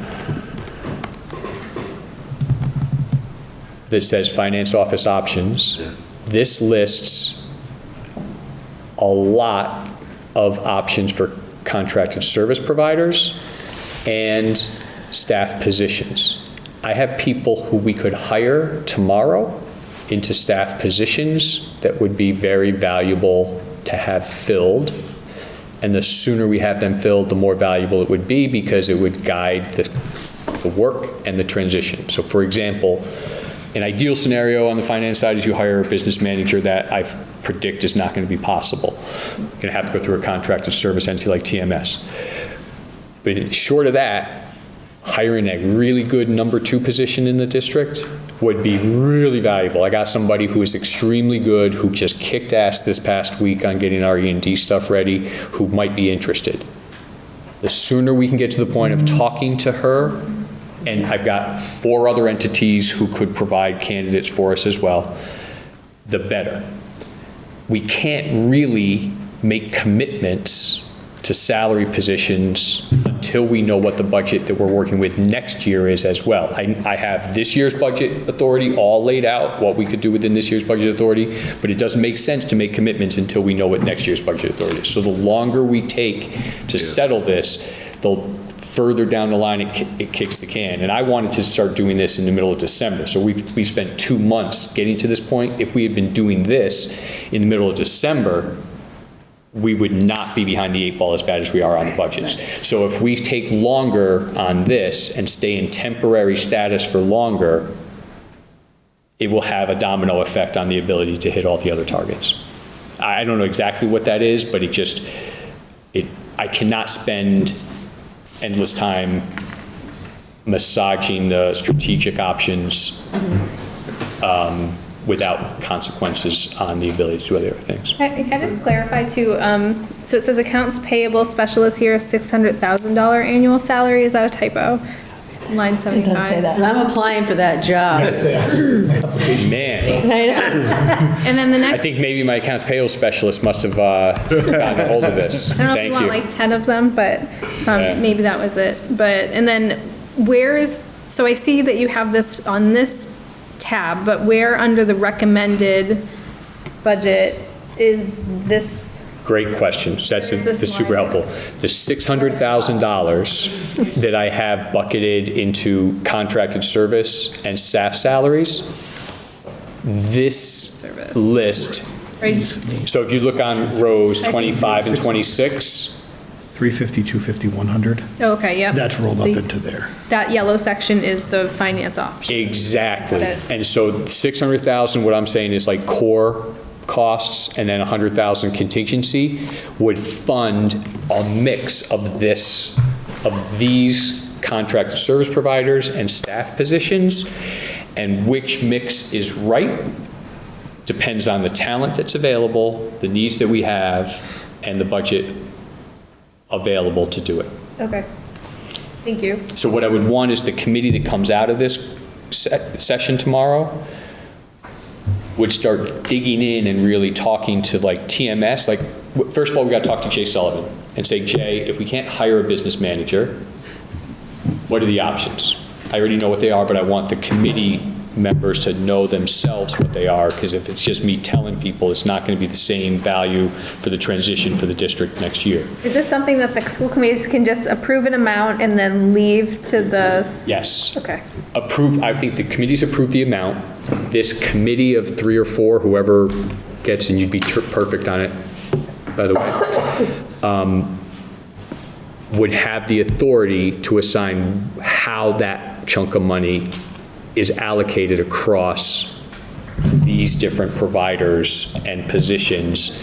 They could work with me and the rest of the administrators to identify what the right structure is, right? And I'd be ready to talk about it tomorrow if the committees were ready to talk about it. I have all these things lined up. I'm going to start somebody in one of these areas tomorrow for payroll.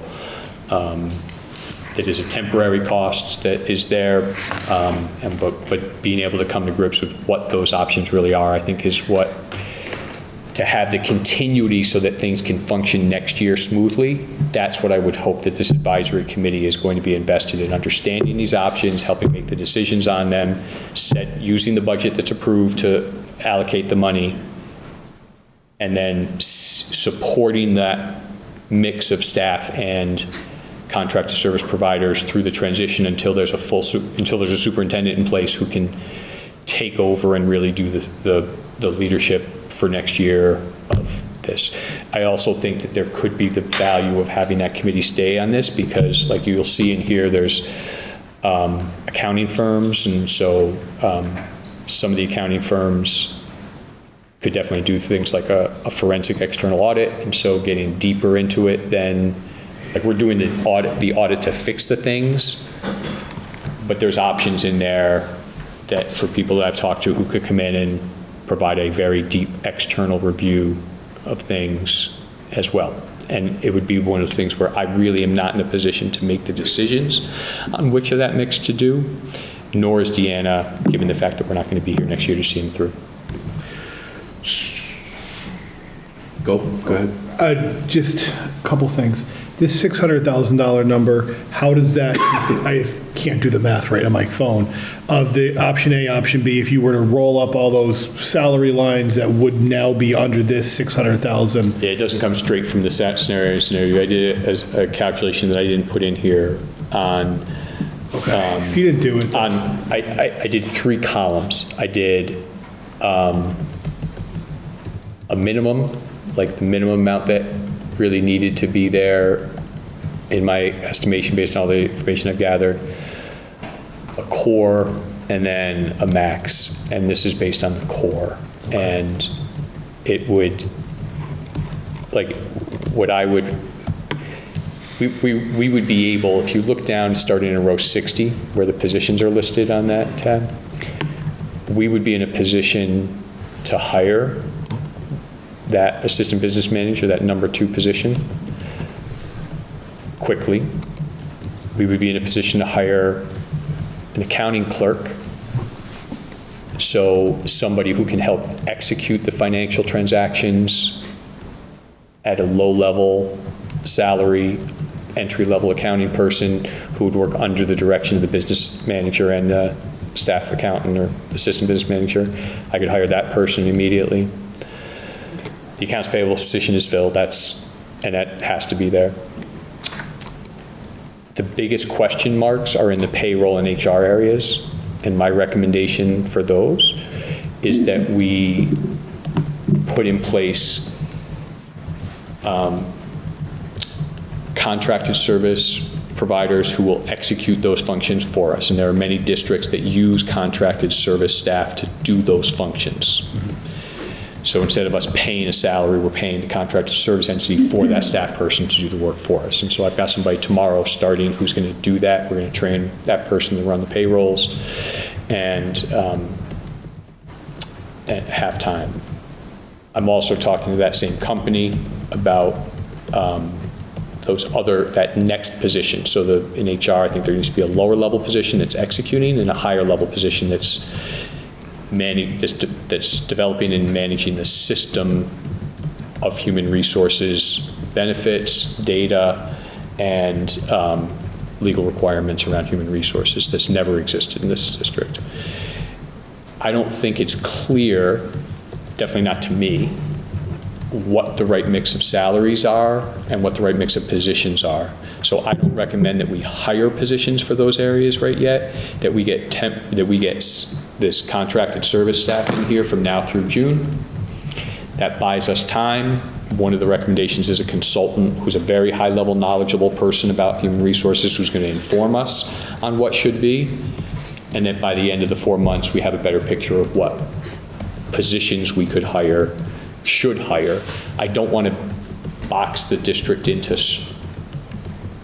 salary structure that might not be the right salary structure.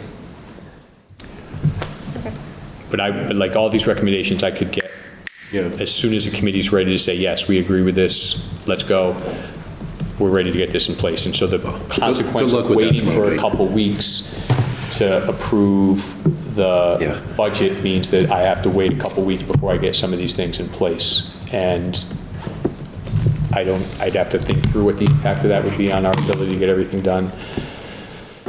So I couldn't bring in this accounting clerk. That would be one thing. Does it make sense if, in case we don't have a quorum tomorrow night, to take a preliminary vote here, subject to there not being a quorum, approving an amount up to the $1,677,675 for the central office budget? Or do we want to hold off and wait and see what's said tomorrow night? Thoughts?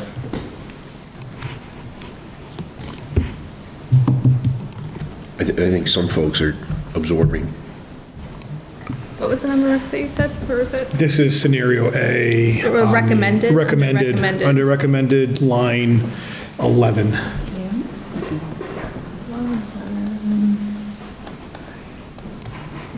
Oh, I'm sorry, it would be the 1,674,635. 20% increase from.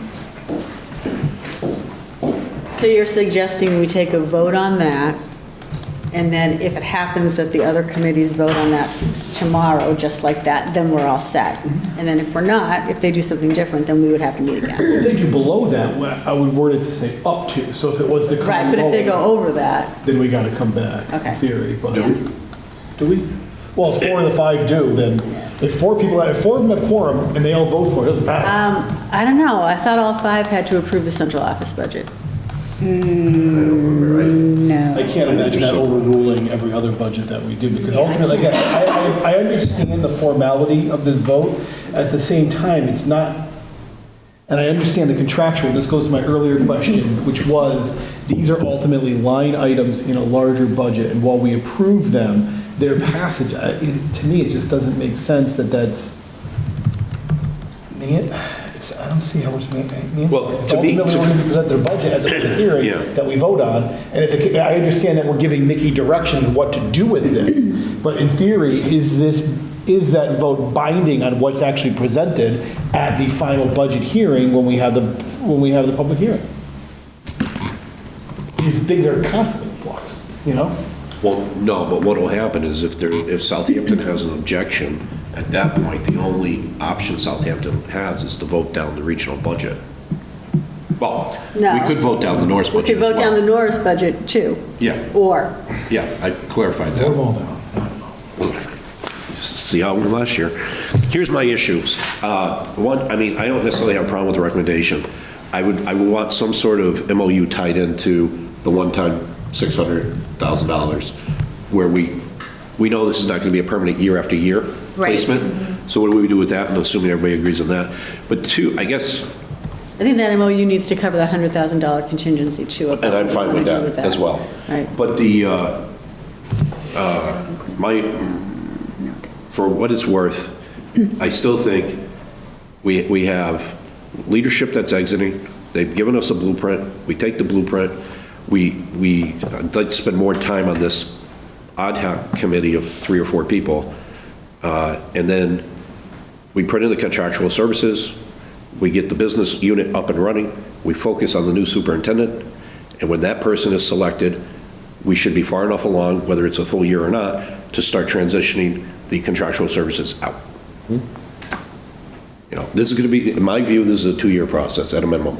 Yeah, I agree. So for purposes of a central office budget, I think Dylan's idea about voting tonight on an amount up to works, and then if we have to meet. Contingent with an MOU.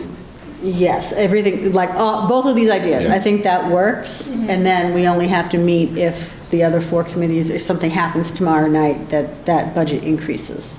Correct. Yeah, that sounds good. Yeah, the ADC is, once again, fairly silent on central office I budget. did talk to, so I had an extended I had a good conversation with Don today, and to go over what he's expecting for tomorrow, and this was in line with what he was thinking, is that we would look to approve the central office budget if possible. Yeah. And if not identify the actual people for the committee, authorize advisory committee. So he's in line with this idea. So let me just ask one more question. I know because when we ran the Hampshire regional budget numbers with all the apportionments on there, and I'm sorry, working on a phone is kind of hard with these. Looking at, no, that's not your fault. Scenario A, scenario B, we had the scenario B number plugged in to the regional budget when we looked at the appropriations to the towns, apportionments to towns.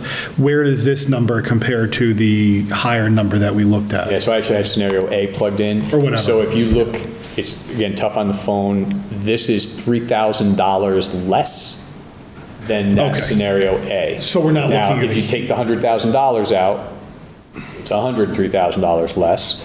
And so if again, you won't be able to see on your phone very easily, but if you look on the district shares tab, that's where the share of central office costs based on the foundation enrollment. So you can see from Southampton's perspective, there's a good thing in that Southampton's percentage of the central office budget has gone down by 2.17 percentage points.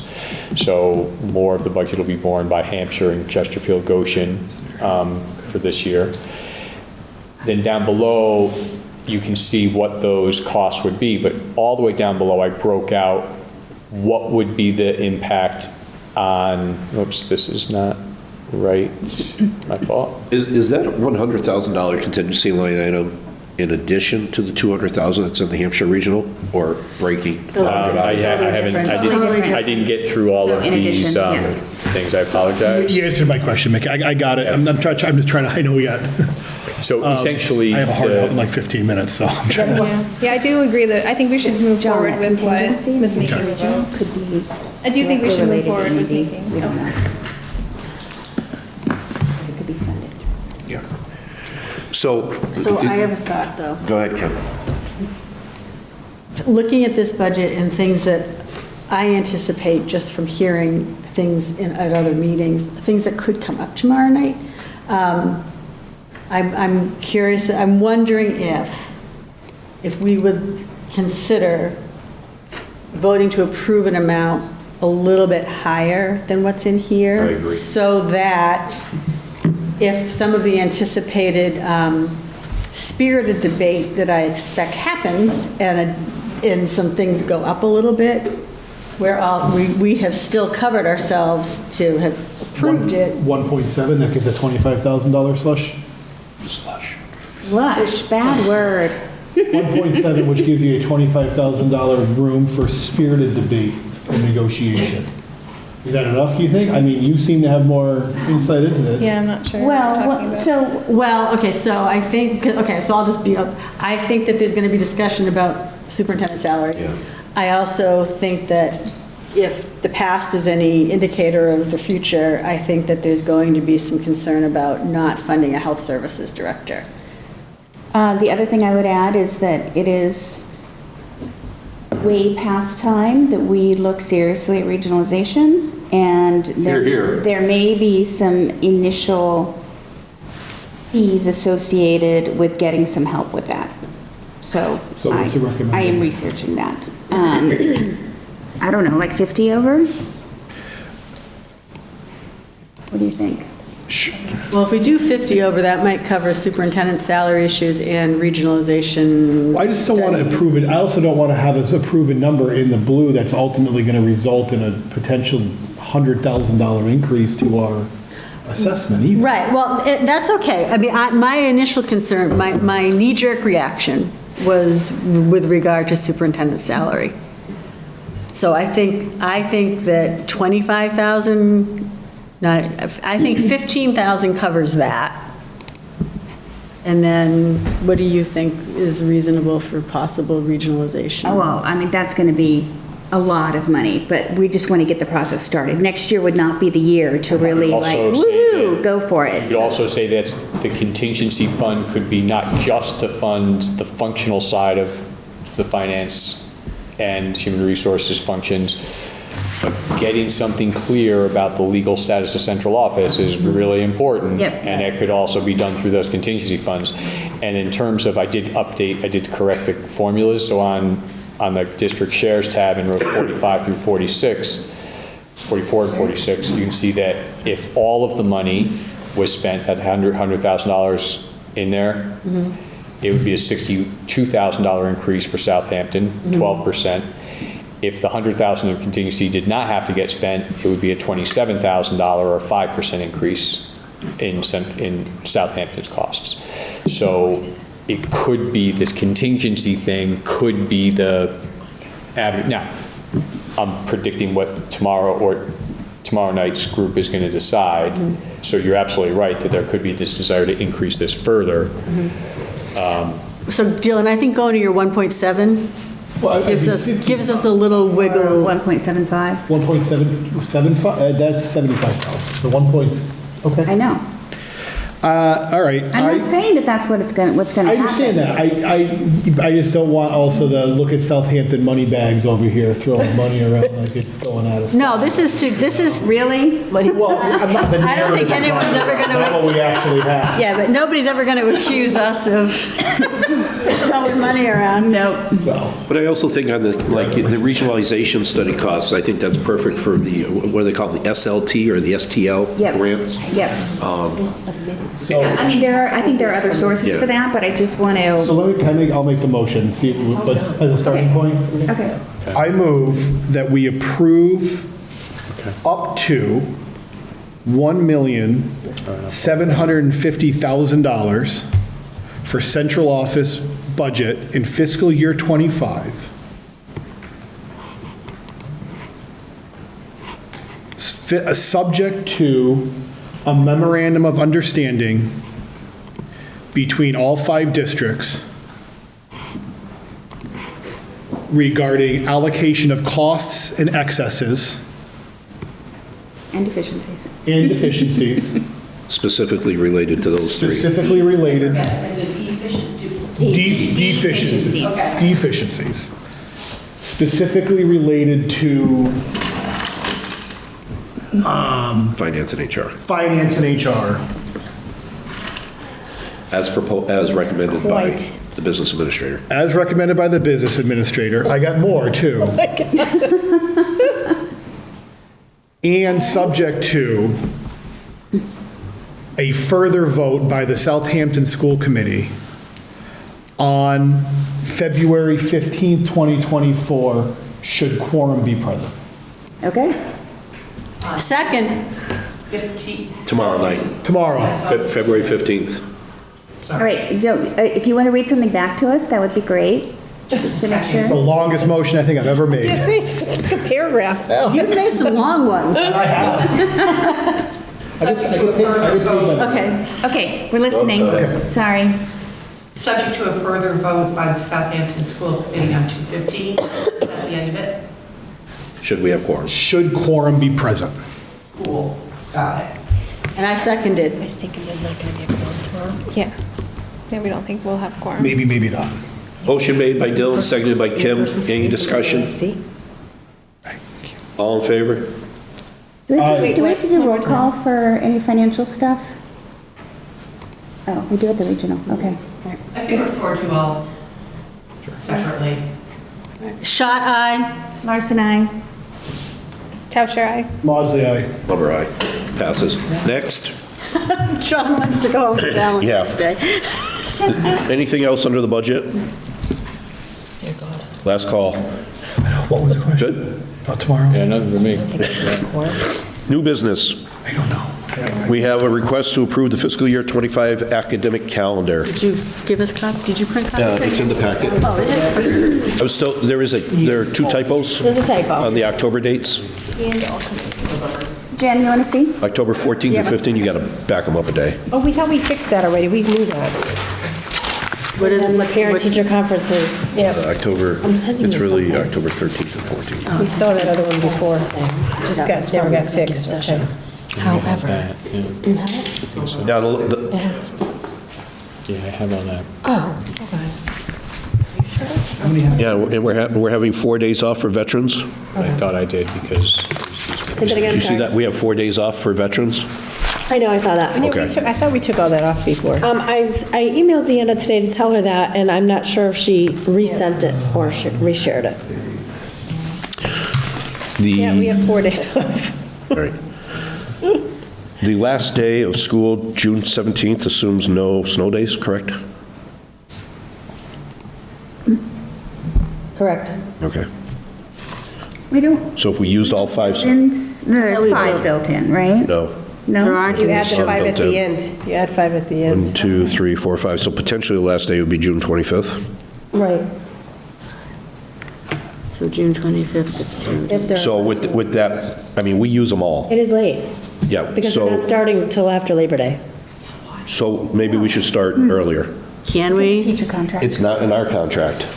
But, And the busing contract allows 5-day differential between us. Wait, is that counting? Is that It's the counting high school, it's in the high school days, contract that, The teachers can't Start return dates. prior to, though? Does that count these Something. 3 days for no school on the 6th, 7th, and 8th, or are those just half days? those are November? half days. Those are half days. Those Okay, are the conferences. okay. so those are, okay.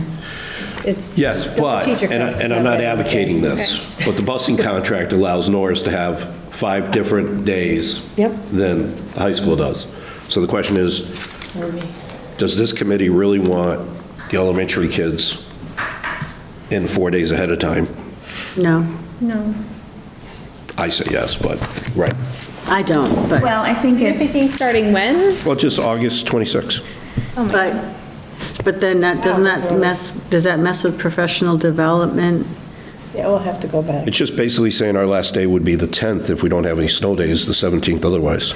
Right, but, no, but if the kids, Southampton tried to do the 26th, and there was a reason they Because couldn't. does it have, is I think it, it's got something to do with high school contract or something. Correct. I apologize. Right. No, you're right. So for the, we can't change the high school. However, I'm not an LEA. we can have school and the high school not have school because it, They wouldn't Robin let West might Hampton have do the it, and ability that's to an change your elementary rights. school. but who was the authoritative? Kristen is a grant writer in Southampton. So I would argue Maybe. that this committee is not bound so, yeah. by a contract in another school. And then the question would be, do we have busing? And our contract, then the district-wide contract allows the elementary schools to have busing on 5 days that the high school does not.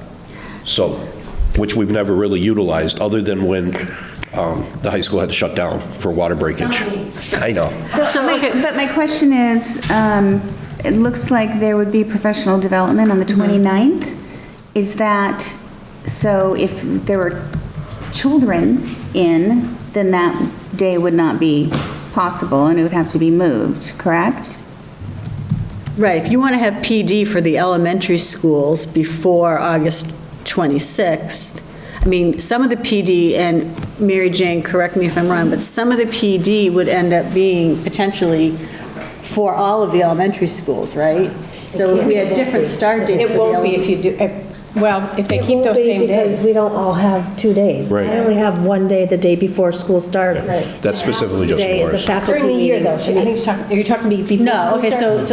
so the beginning of the school year, those Right. days before school starts, it's not district-wide No, PD. because Okay, some all right. schools have 2, some schools have 1. Okay. So in got it. theory, if the P and V that are there, if we made the P the 26th and the V the 27th, It's not But the usually, teachers that's will have usually, to come in for PD the Friday before. I think we, no, Monday. or the Monday, 26th. the PD day, the 26th, the PD day, the 27th. Then school, the 28th, You could start kids the 29th, 28th. Yeah, that's, I think that's usually how we do a first week is 3 days for the And then kids, 4, and then there's Yeah. a 4-day week the following because of the holiday. And that would make 13th the last day with the 23rd being the last day. Isn't that usually what we do? Yeah. I think part of this is also just how the calendar falls with that holiday, but All right, so you want to do teachers back on the 26th? Yep. Day off on the 27th? well, that's a V. Why is that a V? It says What they were vacation. doing, No school last day. They were giving people a long weekend for the, Right. for Labor Day. instead of having the teachers come back on Friday, she was having the teachers come back on Thursday and then have Friday, Saturday, Sunday, Monday off, and then the kids come back on Tuesday.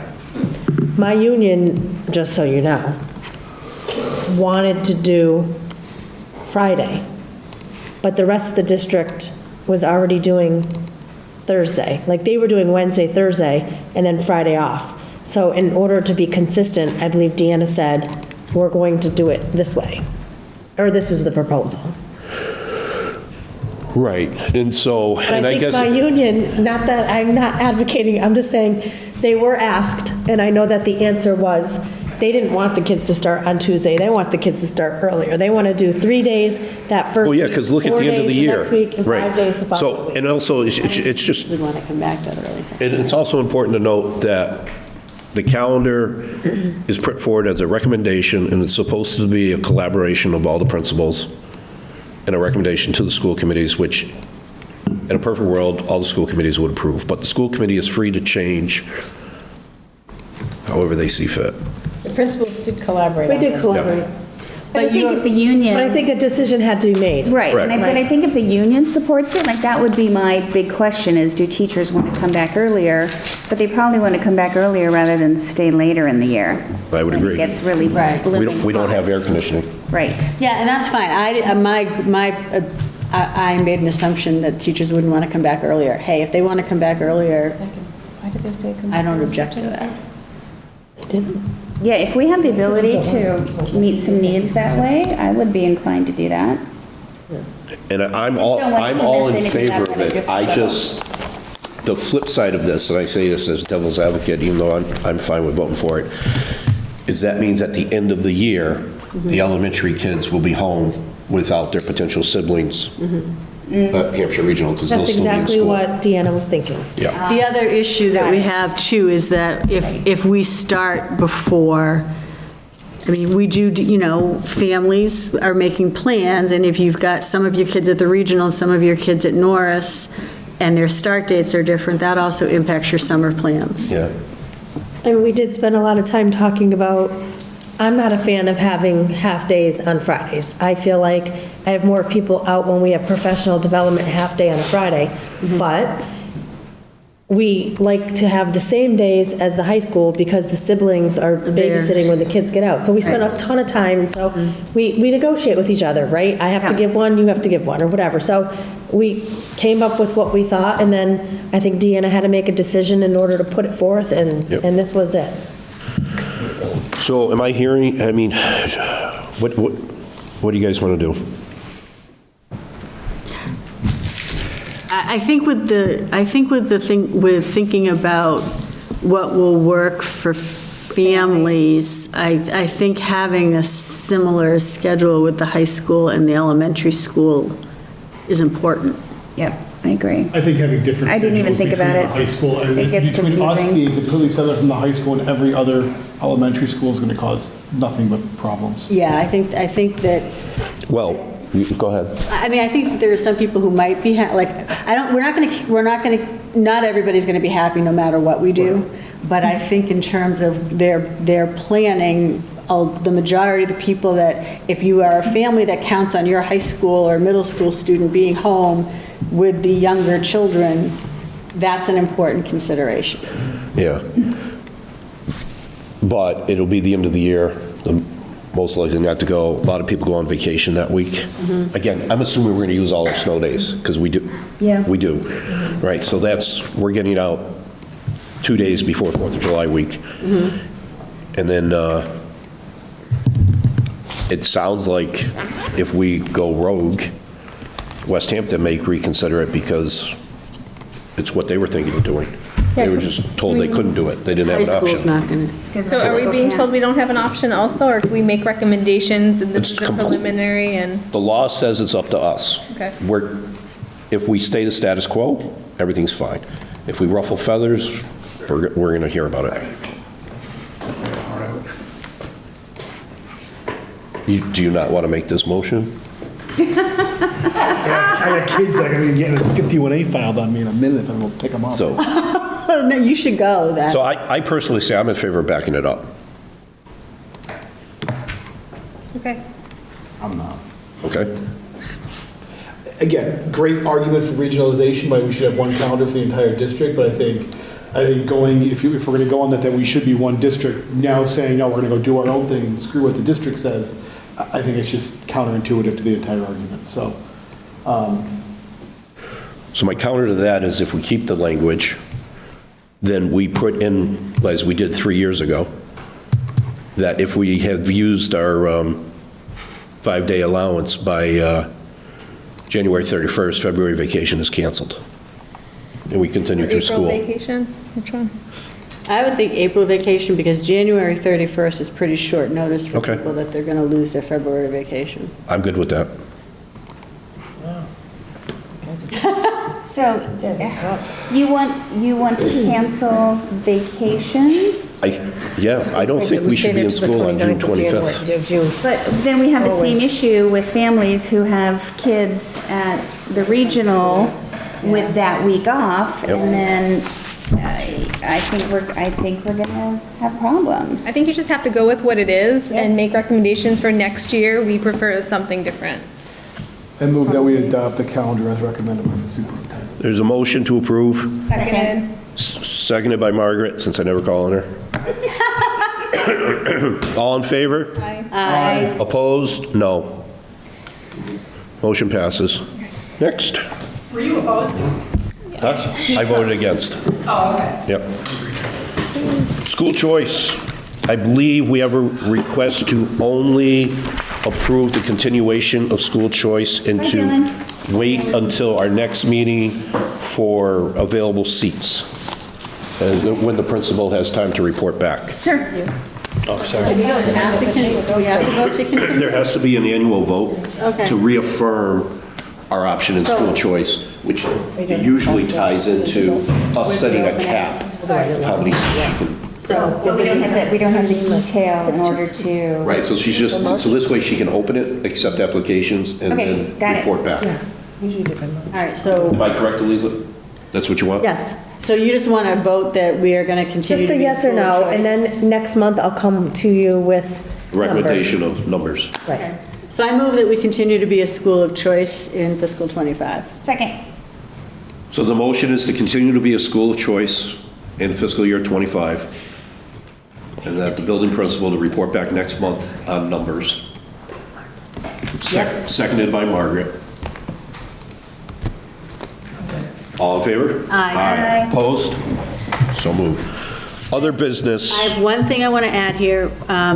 I'd like us to vote for an alternate to the All Districts Committee in case one of us can't be there.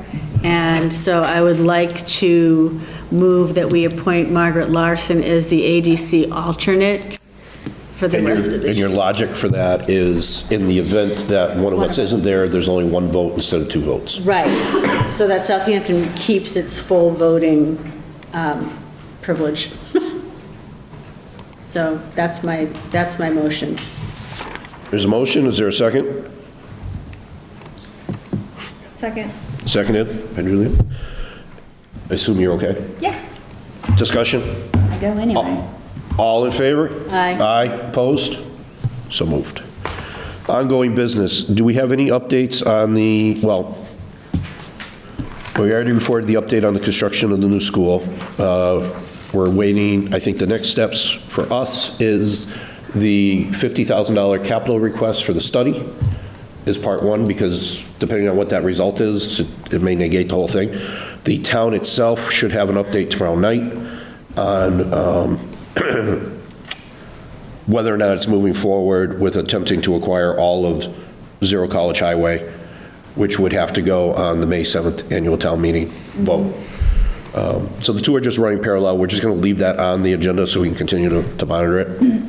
And even if we get Zero College Highway, there's no guarantee or no promises that a new elementary school or any school would be built there. It's just in the discussions. Is there an update on the grant or on the security enhancement work? Ed Gibson was asking for information for the quotes that I had given him on what exactly so say the quote was sort of generic and Yep. didn't identify exact pieces of equipment that would be used. I think he likes to know exactly what the equipment is to sort of look at cost, other places and costs, to see if this is in alignment with what we think we should be spending.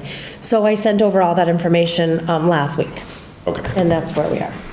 And how about the preschool van? And then I don't know if I updated you, that he came and looked at the preschool van with us and talked to my van driver about exactly what she feels like she needs in a preschool new van based on what Hampshire's look like, because we're using Hampshire's now, and it's really nice that we have it, but there are things in there that are not good for preschoolers. For So little kids. we went, end to end with that, and he wrote down a whole bunch of stuff, and now he's going to do the bid.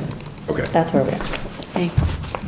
Okay, and then we also have, which is not under other, we have a request from the union to reopen the contract specifically related to changing the wording of the sick leave bank. We had a meeting, the sick bank committee met last week. And through the purposes of that meeting and why it was being called, some questions came up about wording that's in here. There's this folklore that there's a cap of 200 days, but that's just what somebody remembers. And then as we dug into it, it made sense on how we got there. If you capped people at 4 days, and when this was first initiated, there were only 50 employees. That's how you got to your 200. So making some subtle changes, I suggested to the committee, which is 3 union members, the superintendent or their designee, and I guess myself as the chair, or one school committee rep, that because it's their contract and this is their time, that they suggest the changes instead of us telling them. So you can see what's being stricken and what's being added. I personally think it's all reasonable. If we agree to this, we should vote to authorize a MOU attachment to the existing contract to incorporate this in and replace the 2 pages. Can I ask why in a DB that has been crossed out? So does this mean an individual on a leave of absence can get sick leave from the sick bank? Right, because outside of this and outside of the union contract, the practice of the FMLA is that non-compensated time, the employee pays 100% of their benefits. So That's the their law, thought, isn't it? yeah, is that sentence is in conflict, Okay. so they want to pull it out. That makes sense. And then they wanted to be a little more restrictive about, they wanted to try and ensure that the same person wasn't coming forward every year asking for 20 days of sick time, which is all the more reason why I wanted them to suggest their own language. They put in the moratorium. If you get it this year, you've got to wait 2 years before you can get it again. Unless it's an extenuating circumstance, and Which then is that last I like line. that language at the end, because I think Yep. that's important to include. Yeah. So if we're good, pass that down to Lisa. I don't see it. I didn't see it either. Do they earn their sick time immediately at the beginning of the year, all of it? No, they get so many days up front, and then it's accrued. I think it depends on when you were hired, too. Okay, so some I are don't think a new grandfathered in. teacher can I think maybe that's where a 1.5 new days per teacher month? gets 4 days right away. Well, they would need them to be able to Donate. donate 2 days by September 30th. That's, I think that was probably where your question came from. Yep. You're right, I know. Same brain. That's so scary. So I move that we approve the requested changes to the sick leave bank language as presented by the union. And authorize the chair. to And sign. authorize the chair to sign the memorandum of understanding, so stating. Second. Is a motion made and seconded? Any discussion? All in favor? Aye. Aye. Opposed? I move to adjourn. There being no other official business come before us. That was good. We adjourn at 8:25. Oh, aye. Aye, aye. All right. I'm going to join Taylor Swift's.